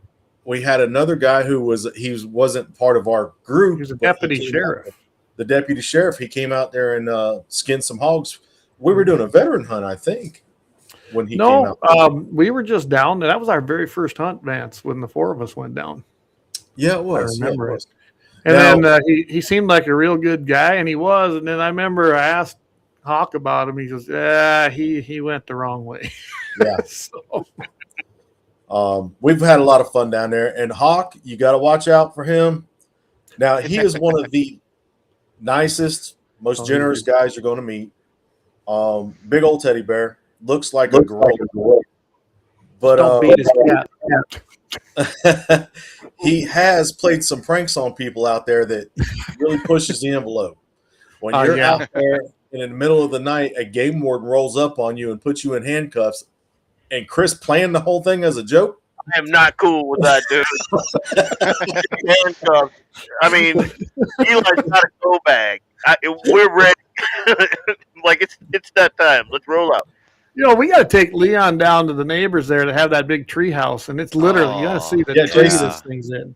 Jason, it's literally a huge tree house. I mean, now, it's cool. Yeah, it is. That is it's nature's like penthouse, is what that is. That thing is sweet. it is. That's a man cave right there. Well, Well, no, it ain't a cave. It's a man house. We lost some of our hunting ground because Chris hasn't really gained any. Nickerson passed away, and the family sold the farm next door, the dairy farm. And Chris he's met him, but he hasn't gained any, trust with him like he had with Nickerson. He knew Nickerson for 35 years. But we got Jason's place we can hunt on, and we got Chris's place we can hunt on. So that's like 4,000 acres between the two. Yeah, we got plenty of land. We got spots. And I'm sure that Nickerson place, me and a few other guys we tried to buy that, but they wanted to sell it as a dairy, or they thought they had something that was worth more than it was. And it just, they were asking over 20 and they got 19.5 from what I know what they were asking. I'm telling you, if I'd have bought that, my plan was, and I talked to Chris about that, we were going to have, of course, fee hunting operation on it because it had to make money. And we were going to put beef cattle on it. I mean, you can run them year round.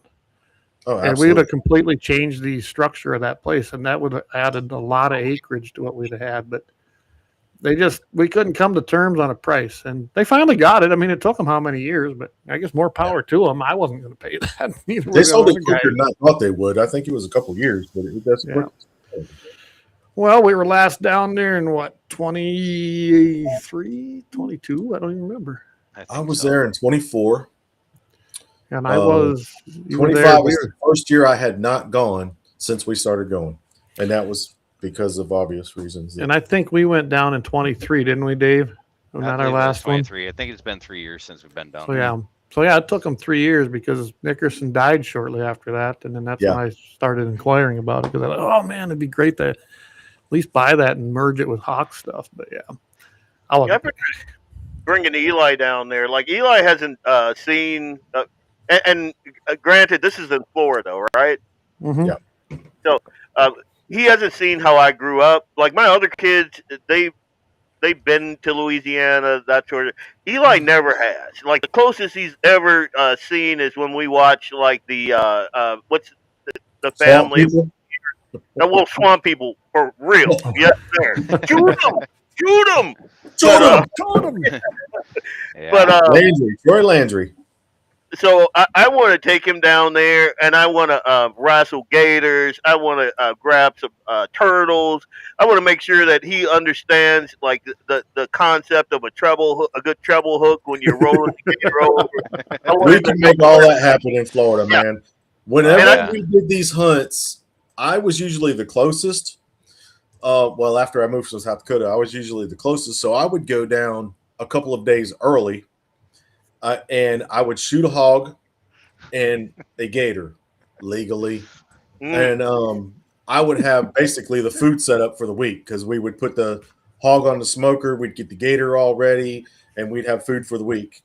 I'd shoot a hog or a couple small sows or a good sized sow, and that would be our food for the week most of the time.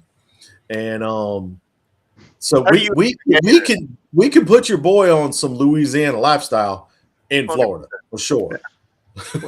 My plan is, if I make it down there this summer, Vance, and I really truly am planning, even if it's just me coming down, I'd like to make it down the Hawks. I think we should try to set up some of them blinds again and get them up, and because they're the hurricanes wiped them out, and I can't believe how that landscape changed. Most of those were on Nickerson's place, but Hawk's got some out there on his place that we need to we can set some up now. Most of the hog hunting and we need to clean out that our sleeping area and make it more we probably got some cleanup to do down there. A That was couple years ago, nice. I spent 7 days down there mowing and cleaning out that barn and all kinds of stuff. Just trying to, I mean, even if it wasn't for the hog hunt, just trying to help Chris out. But Leon has to watch out for the devil cat. Oh, he's dead. No, the devil cat. I have a feeling he's going to haunt us. So. I'm not a cat person. I'm not a cat. The devil cat better watch out for Leon, because Leon ain't a cat. One. That's I'm the not a first cat person. thing. I don't like cats. Neither is Clay. Cats have a purpose. Eat rats, go mind your business. Yeah, you're outside. Outside. And, But and it's really fun when you grab them by the tail and go pull. Yeah. That's why God made bottle rockets. I'm just going to say that. Anyway. See you later. Jamie's got to go. We'll see you, Jamie. Yeah. See you, Jamie. I've had Eli loves catching like frogs and turtles and that sort of thing. And every time he catches a frog, every time he catches a frog, he's like, "Hey, can we cook this?" I'm like, "No, buddy. They don't grow them." Not like that.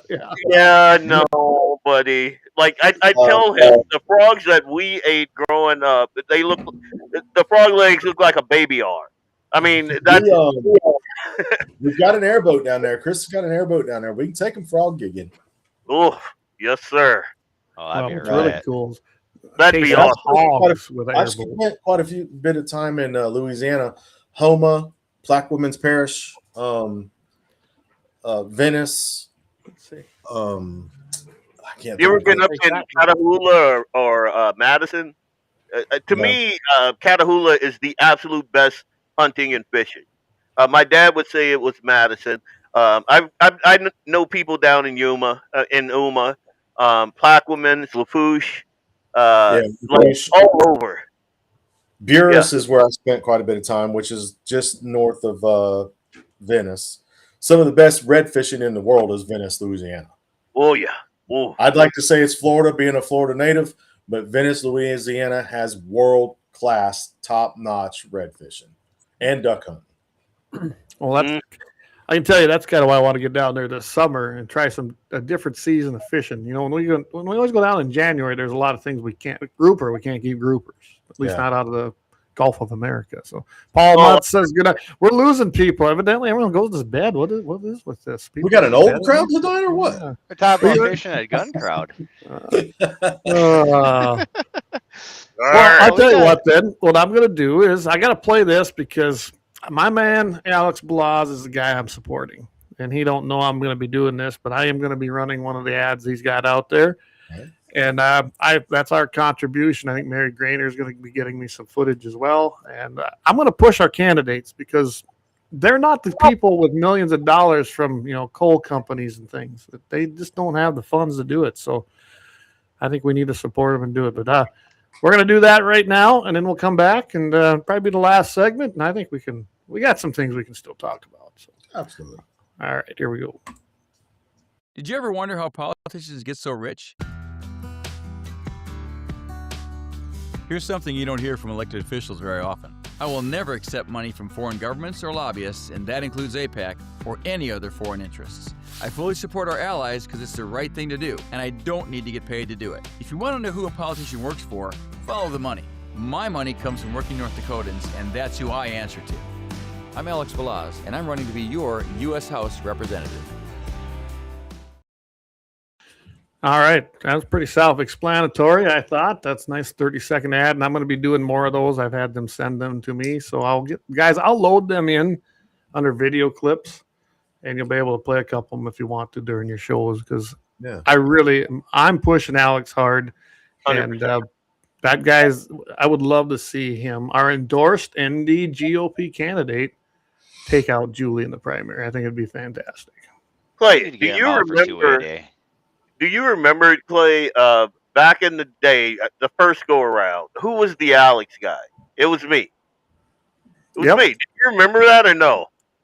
I remember you were long before anybody. Yeah. And I'm like, so, and every time I see that fedora chick, I don't know, there's an ick factor with me. Like, I'm sorry. And then did you see the money? Did you see that? You guys, and I'm gonna hit that thing like on every commercial break on my show, 100%. But good deal. Just so folks understand, how do these people get rich? They go in, they're worth $1.25. They come out, they're worth a couple $1 million. I mean, what's going on?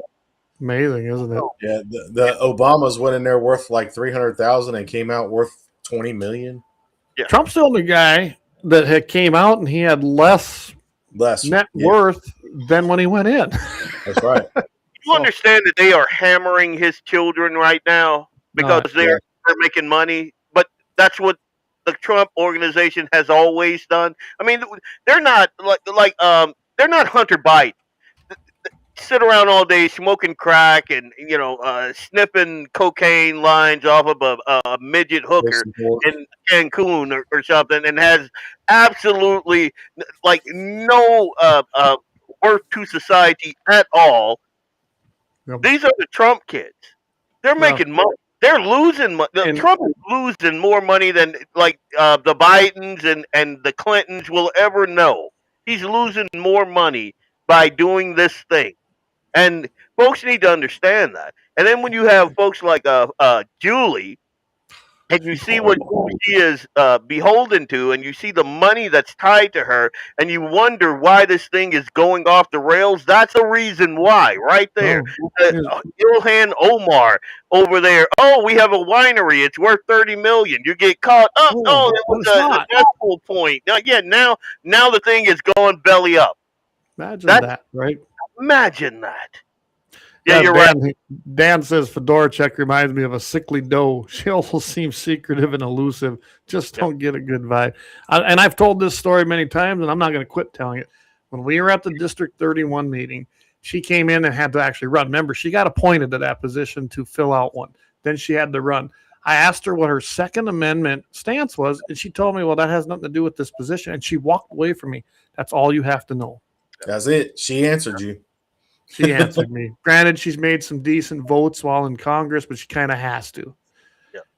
I'm telling you right now, you can't trust her. And if she knew there was money in it and could get away with it, she'd sell you out on the Second Amendment. Absolutely would. Because she don't care. She don't care about what we're doing here. She does not care about North Dakota. She's in it for the money. And that's the problem with that is, you get people in there, and there's some people that will say, well, she votes with Trump and, blah, blah, blah, this and that. When you don't have a passion behind that play, that's how your rights get eroded. That's how little things just slip away from you, and you're like, when did that happen? That's how that happens. You need firebrands in there that are like a clay that'll go, wait a minute, no, open up the pocket constitution and start work. That's what you need. You need that passion to keep us somewhat safe. Always with me. Again, how many? If I ever got elected to the legislature or to Congress, I guarantee you, if I have time to speak on the floor, I'm going to read from this. I want to give you all a quick story on Clay. Clay, back when he was a representative, this is his law brain. When he was a representative working for the NRA, he was going to a banquet. I think it was in Rapid, and he got pulled over. Imagine that, Clay getting pulled over for speed. I still don't respect the speed limit. I think it's an arbitrary number. Clay, you might have to correct me on my old brain, but they wanted to charge him a fine for speeding through their little town. And Clay said, okay, it's going to be like $200. And they were like, yeah. He says, okay, can I prepay? And they were like, what? He goes, yeah, because I'm going to be coming back through here in a couple of days, and I ain't slowing down. Yeah. And it was one like Somerville. You blink and you miss it, but they still had a speed zone there. And that's where those commie revenuers sat. You've never been black. I mean, what? Well, I might have experienced it somewhat when we bought that Mustang. I've been pulled over more than that, not speeding, because of the way that car looks. What color is it? Silver with tinted windows, but I got rid of the tinted windows just because I'm old and I can't see out of them. But at the night, but I mean, it still looks pretty dark. And it's funny when they walk up and you roll your window down, and here I am wearing my cowboy hat, and they're like, "Oh." Yeah, I said, "Hey, you thought you had a drug runner, didn't you?" You're not Mexican or black or nothing. What's going on here? What the hell? And I'd be like, "What'd you pull me over for?" "Oh, you crossed the fog line." I was like, "Yeah, well, you know what? I know what that is in North Dakota. It's not even a finable offense." I said, "So I'll see you later," and then I'll leave. Jesus. And when I moved to the you know how many times I have left if they didn't really pull me over for anything or they give me the fog lining, I'm like, all right, I'm leaving. You can't leave. Bye. And I leave. When I moved to the Dakotas, it really took me some learning to get used to the law up there. I got pulled over once in McLaughlin, and I got pulled over in my Suburban, and it was because I had a headlight out. And the guy, first off, he tried to get me to come back to his car and sit in the car. And I was like, what? I ain't going to sit in your car. Last time I was in a cop car, they didn't let me go. I'm not going to sit in your car. I work out times. I said, dude, that's not going to happen. Yeah. Go write your ticket, do your job, headlight out, my fault, my bad, do your thing. And then he comes back and says, I need you to come back to my car. I said, no, I don't think you do. I think you can fill that out all by yourself. You don't need my help. And then he says, are you carrying a weapon? I said, again, fill out your little ticket, give it to me, and go on about your business. He goes back to his car and he comes back again and says, have you been drinking? Okay. I said, water, pop, milk, I'm only going to tell you one more time. Go back to your car, write your ticket, warning, or whatever you want to do for me for my headlight being out, passing through your podunk little town, and let me go about my business. Well, I'm not going to say names, but I think he's the Corson County Sheriff now. Oh, that idiot. Oh. Okay. They didn't like people that knew their rights and knew a little bit about the law. I knew I didn't have to go sit in his car. I was not being detained. I had not had to tell him that whether I was carrying a weapon or not. And he knew me at the time. He knew I was.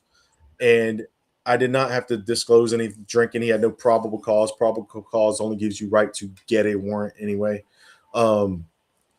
People they didn't like that you knew the laws.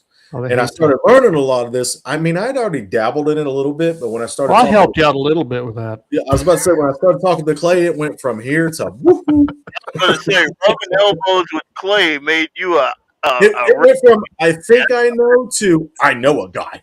Well, and Leon, you know what my hobby was in high school? I read South Dakota codified law books. I checked everyone. I'm probably the only guy that ever checked them out in the library. Yeah, I'd say that's a pretty safe bet.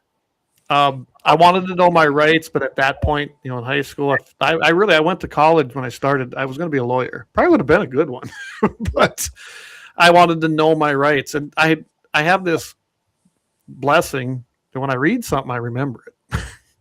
I just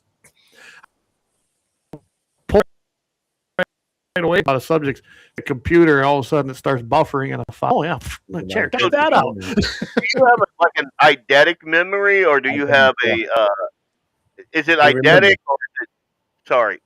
It's either eidetic or photogenic. Is it a photographic memory or an eidetic? An eidetic memory is like you're describing. Like I can read something now and I can pull it back from. But a photographic memory means like if you're looking at this paper and you put it down, you can see that paper and then read it off. Right. So I got the eidetic. It's stored in my head, and I mean it's funny how I'll be talking to someone and go, "Oh, hey, I've read this before," and then I'll bring the whole history up. It really annoys my wife. She don't care. I've heard it. Another time, right, Dave? Dave's just sitting here going, "I'm chilling, man." My son got in trouble in school because he had a shirt on that said, NRA. No, it wasn't an NRA. You gave him the NRA shirts. But it was a shirt that said guns don't kill people. It's mostly the bullets. And he had the principal call him in and tell him that teachers were complaining and then it was offensive and all this stuff. We knew all the teachers in that school. They were hunters. They were at most of our banquets. Teacher, Kami Hoffman. Yeah, they were at most of our banquets. They were hunters. We hunted with their husbands. That we were like, who is this? Well, when Clay got word of this, he was like, So he came in my backyard. He gave Clifford, I don't know, 5 or 6 NRA t-shirts. Gave him one for every single day of the week. Yeah. He said, you wear these to school, and the first time they give you a problem, you call me. And Clay did show up at that principal's office and say, we live for this moment. The NRA lives for these lawsuits. Do you want one? I did. That guy, I forget where he was. You know, that's when the NRA was suing schools for that because they were going after students, and we were winning cases left and right on that. Yeah. And I flat out told him, he goes, "Was that a threat?" I said, "No, it's a goddamn promise." Yeah. I said, "I've already talked to the people out at headquarters." That wasn't a bluff. That was the truth. Yeah. I told them what was going on. They go, "You just let us know what we need to do, and we'll send a team." We were ready to sue McIntosh School District over it. I told that principal, I said, "We got more money than you do." Yeah. Well, that sounds like a threat. I said, "Call what you want, but it's a fundamental right." And after Clay had that meeting, my son did wear an NRA shirt every day for the next week. Not a word was said. Nope. It's not a threat per se, but I do have a tingle going up my leg. Take that how you want. I'm getting a little aroused to buy it. That's what was so disappointing when I retired and the idiot that took over. None of that stuff happened anymore. No, there was I was always on it. The fight. I went in. They left. I walked into the city building there in Sioux Falls and threatened their mayor because they were kicking people out of the parks. Well, we had a law that restricted that on the books in South Dakota, because I helped pass that law that they can't do that.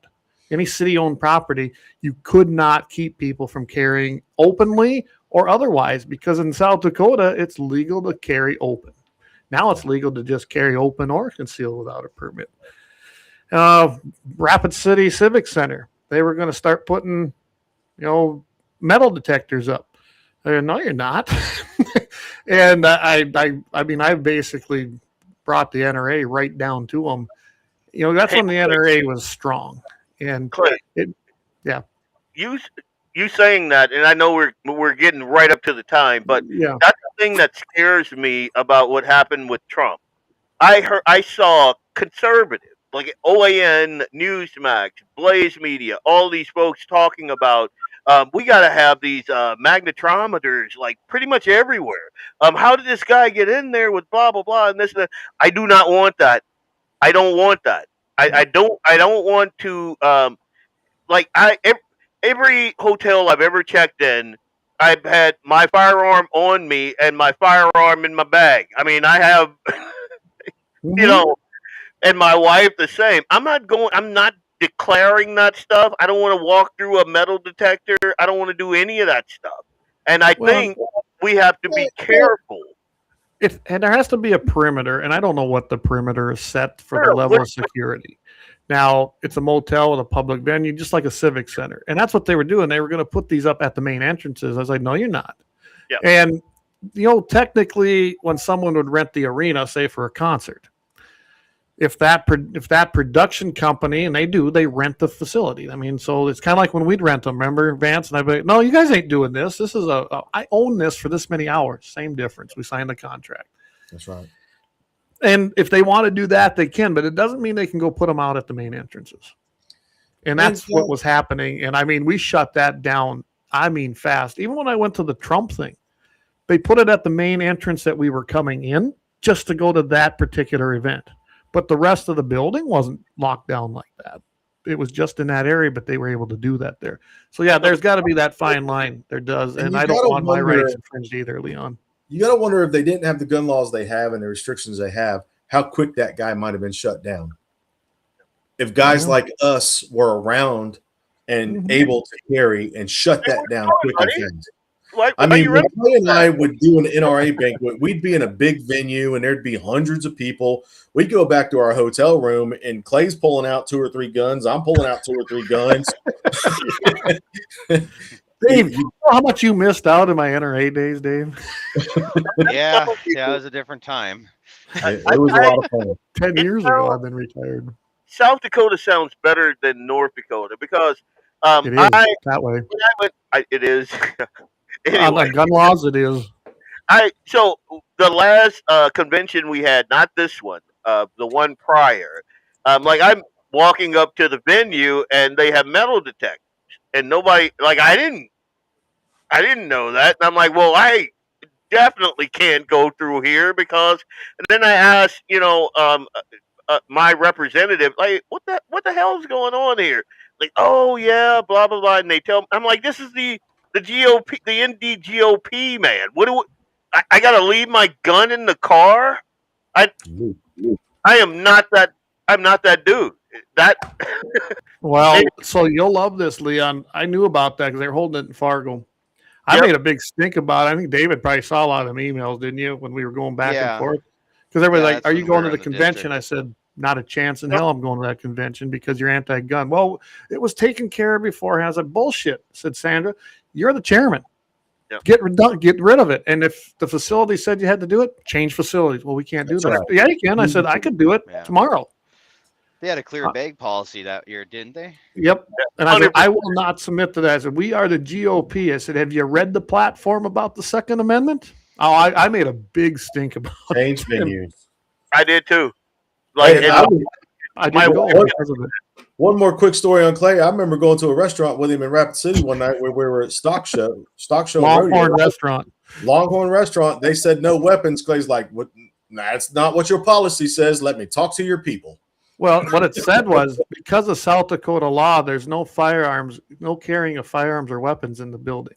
Well, that wasn't a true statement because that was not the law in South Dakota. So I pulled over the gal. I said, I need to talk to a manager.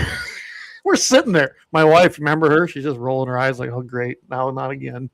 And the guy comes over and goes, hey, I said, we got a problem here. Your sign up there says that according to South Dakota's codified law that we can't have. So then that's just not a true statement. So what's the deal here?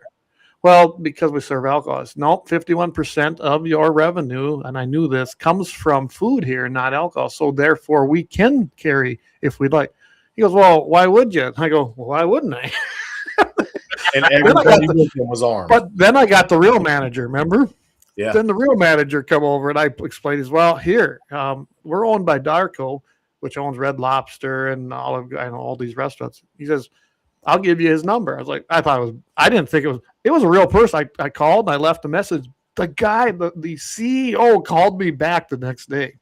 I explained it to him and I said, well, what's the deal? He goes, well, when we opened it up, our lawyers told us this is what we should do. I said, well, that's not true. And I said, it's wrong. It was within what, a week? Maybe 2. It was quick. That sign was gone. The guy let me know it. He called me to let me know that it had been taken care of. And they had a new sign about pregnant women not drinking alcohol in its place. Yeah. That's reasonable. See, that's when they had a rep in these 2 states that cared. Yeah. You know, I pay zero attention to any of those stupid signs. And I like when I go in a restaurant, I just pull my jacket off. My hog leg is right there. Like I am not. Your little BS sign has absolutely no bearing on me, and I've never been questioned. I've never been questioned. I do tend to give the crazy eye to folks, like that crazy black guy. I give them that whole attitude. If I see one of them even thinking about coming over to my table, I just turn that gat sideways on them. Oh yeah, there you go. I just if I was a rep and I'd see stuff like that, it just drive me insane. You know, Texas Roadhouse. I didn't even know it. That was in Rapid City too. And I happened to be in town. Did you see the new sign at Texas Roadhouse? I was like, what? This is no guns allowed. I was like, huh? I called there. Well, we ate there a lot. That was kind of our hangout when I was doing things in the hill. And so I knew the manager. He goes, already being removed, Clay. I knew what I was calling. Don't make no phone calls. We got it handled. I said, well, what happened there? He goes, oh, he says it was it wasn't even the store that did it. It was some night manager threw it up there with no permission. But it made it to my phone within hours. I'll tell you this too. Most of the places I go in for my networking, they have that same policy. They see me going up and down lifts and ladders, and I'm in the server room, and I got my jacket off. And I have never been kicked out of any office, of any server room, of like none of that. And it doesn't matter if I'm in Minnesota, and I'm a little more careful when I'm in Minnesota. And as a matter of fact, I try not to take a ton of jobs over there because it's a big headache. But anywhere else, I start talking Second Amendment with those folks. It's all uphill, man. Like we're a big fan. I have so many numbers from so many places that want to go shooting. They tell me where the range is out wherever in Montana and in South Dakota and like everywhere. And there are more people like us out there than you think. There really are. Dave, I know you're on the road and we're getting up against time, but I'm guessing you run into a lot of that, especially having a CDL, don't you? Oh yeah. A lot of times the concealed carry permit's on file. It doesn't matter where you go. It's attached to your driver's license. Supposedly it's not, but it certainly is. But I mean, a lot of the places, if you interact with law enforcement anywhere, you just stay cordial and friendly. For the most part, you got. I mean, some of the highway patrol, they're begging. Their dream job is Gestapo. I won't say any different. Yeah, I mean, they usually are not a big fan of me, digging out the book North and Dakota saying, this law is in black and white. Right. But I mean, North Dakota's not so bad. I know there's a lot of new cadets or whatever they want to go by now that signed up. I think there's like 15 or 16 new ones this year. And I really hope that they understand that the law is black and white and there ain't no gray spots. And I really hope that they keep that in their minds, because as fast as they got their job, I mean, they could quickly lose it for being wrong. Mm-hmm. So I wish them the best of luck. I definitely have no cords against any of the law enforcement in the state. I know if this bunch probably portrays a different attitude, but I mean, I've met some pretty awesome officers over the years that were just trying to make sure things were on the up and up.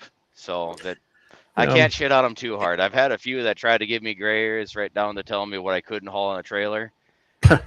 And they learned real quick that I wasn't just another window licker, Yeah, and that's why I wanted you to say something, because you're in a different world with a CDL, and then the CDLs with hazmat and different endorsements. As a private person like me or Vance or Leon, who has some good knowledge of what traffic laws are, if I've got time on my hands, I'll roll your window down about that far so they can hear you, and watch them demand you to roll it down, and you tell them to go pound sand. They don't like that.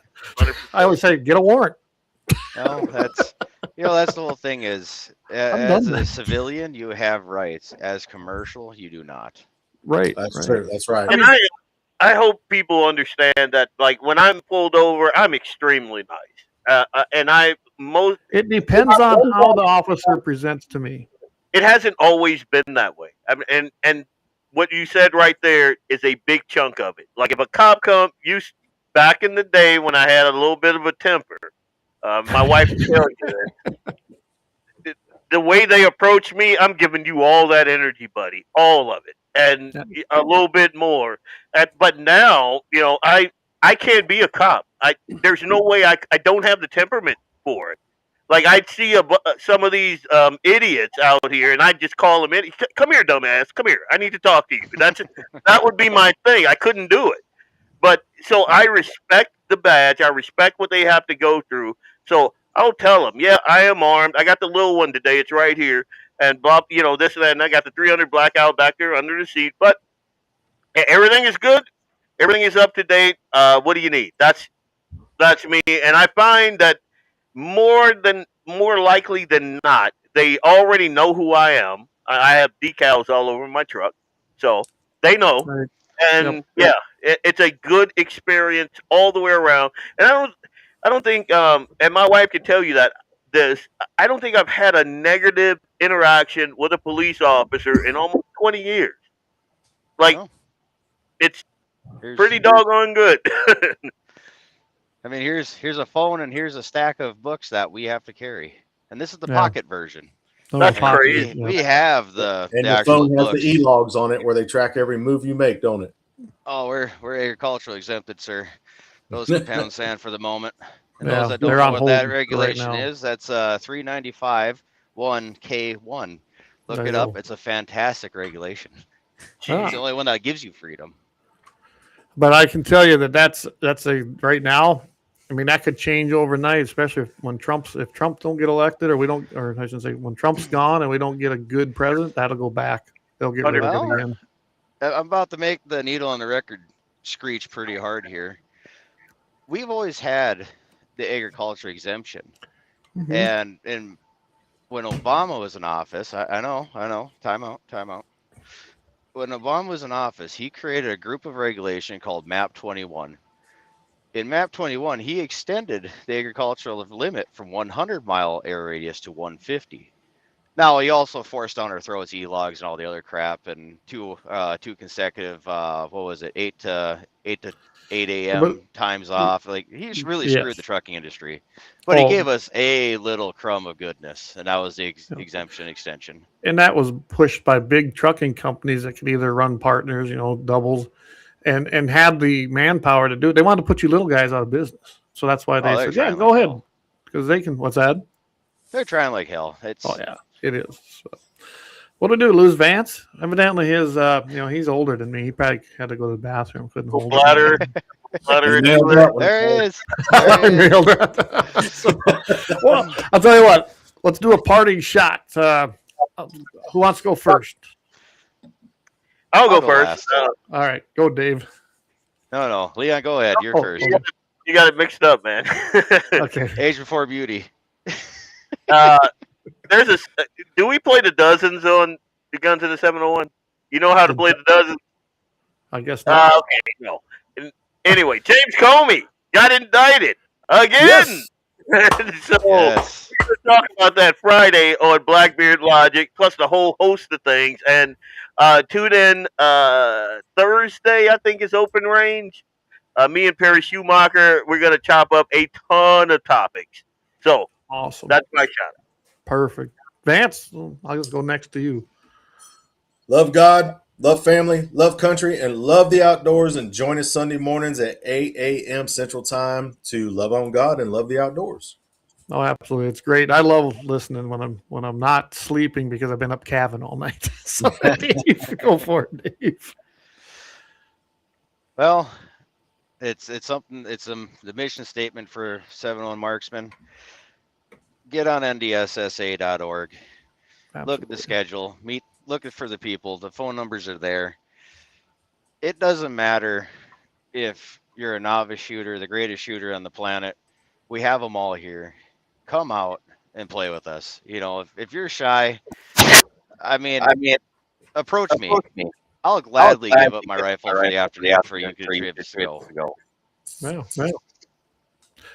All right. And for me, we got an echo in here now. What happened? I think last Leon. Yeah, I'll there. And we'll try that there. I just clicked him out and that helped. Anyway, so I will be going on Friday morning, as I always do, on KFYR with Mitchell in the morning, 7:15 Mountain, 8:15 Central. That's actually closer to 20 after the hour. We go down a whole bunch of rabbit holes in a short period of time when you want to tune in for that. There's going to be some extra things coming out. I will tell you that we might be adding another show here. I don't know, maybe this summer, end of the summer, it kind of sounds like. So keep tuned to that. We'll see if that comes about. I'm kind of excited if it happens. So from a whole different part of the area. So be on alert for that. And like all these guys said, go hit the North Dakota Shooting Sports Association website. Join the NRA. Get involved. I'm going to be trying to bring in these politicians that are running, and especially the guys that are the underdogs, because there are people. The primaries right ahead, right? It's coming up. And let's face it, we got ballots already out. I already got mine in the mail, and they're going to be heading in. So we need to make this push, make it big, and do like we did in the last election. Make it too big to rig. And let's throw out the establishment. Let's throw them commies out of there. And let's bring some patriots in.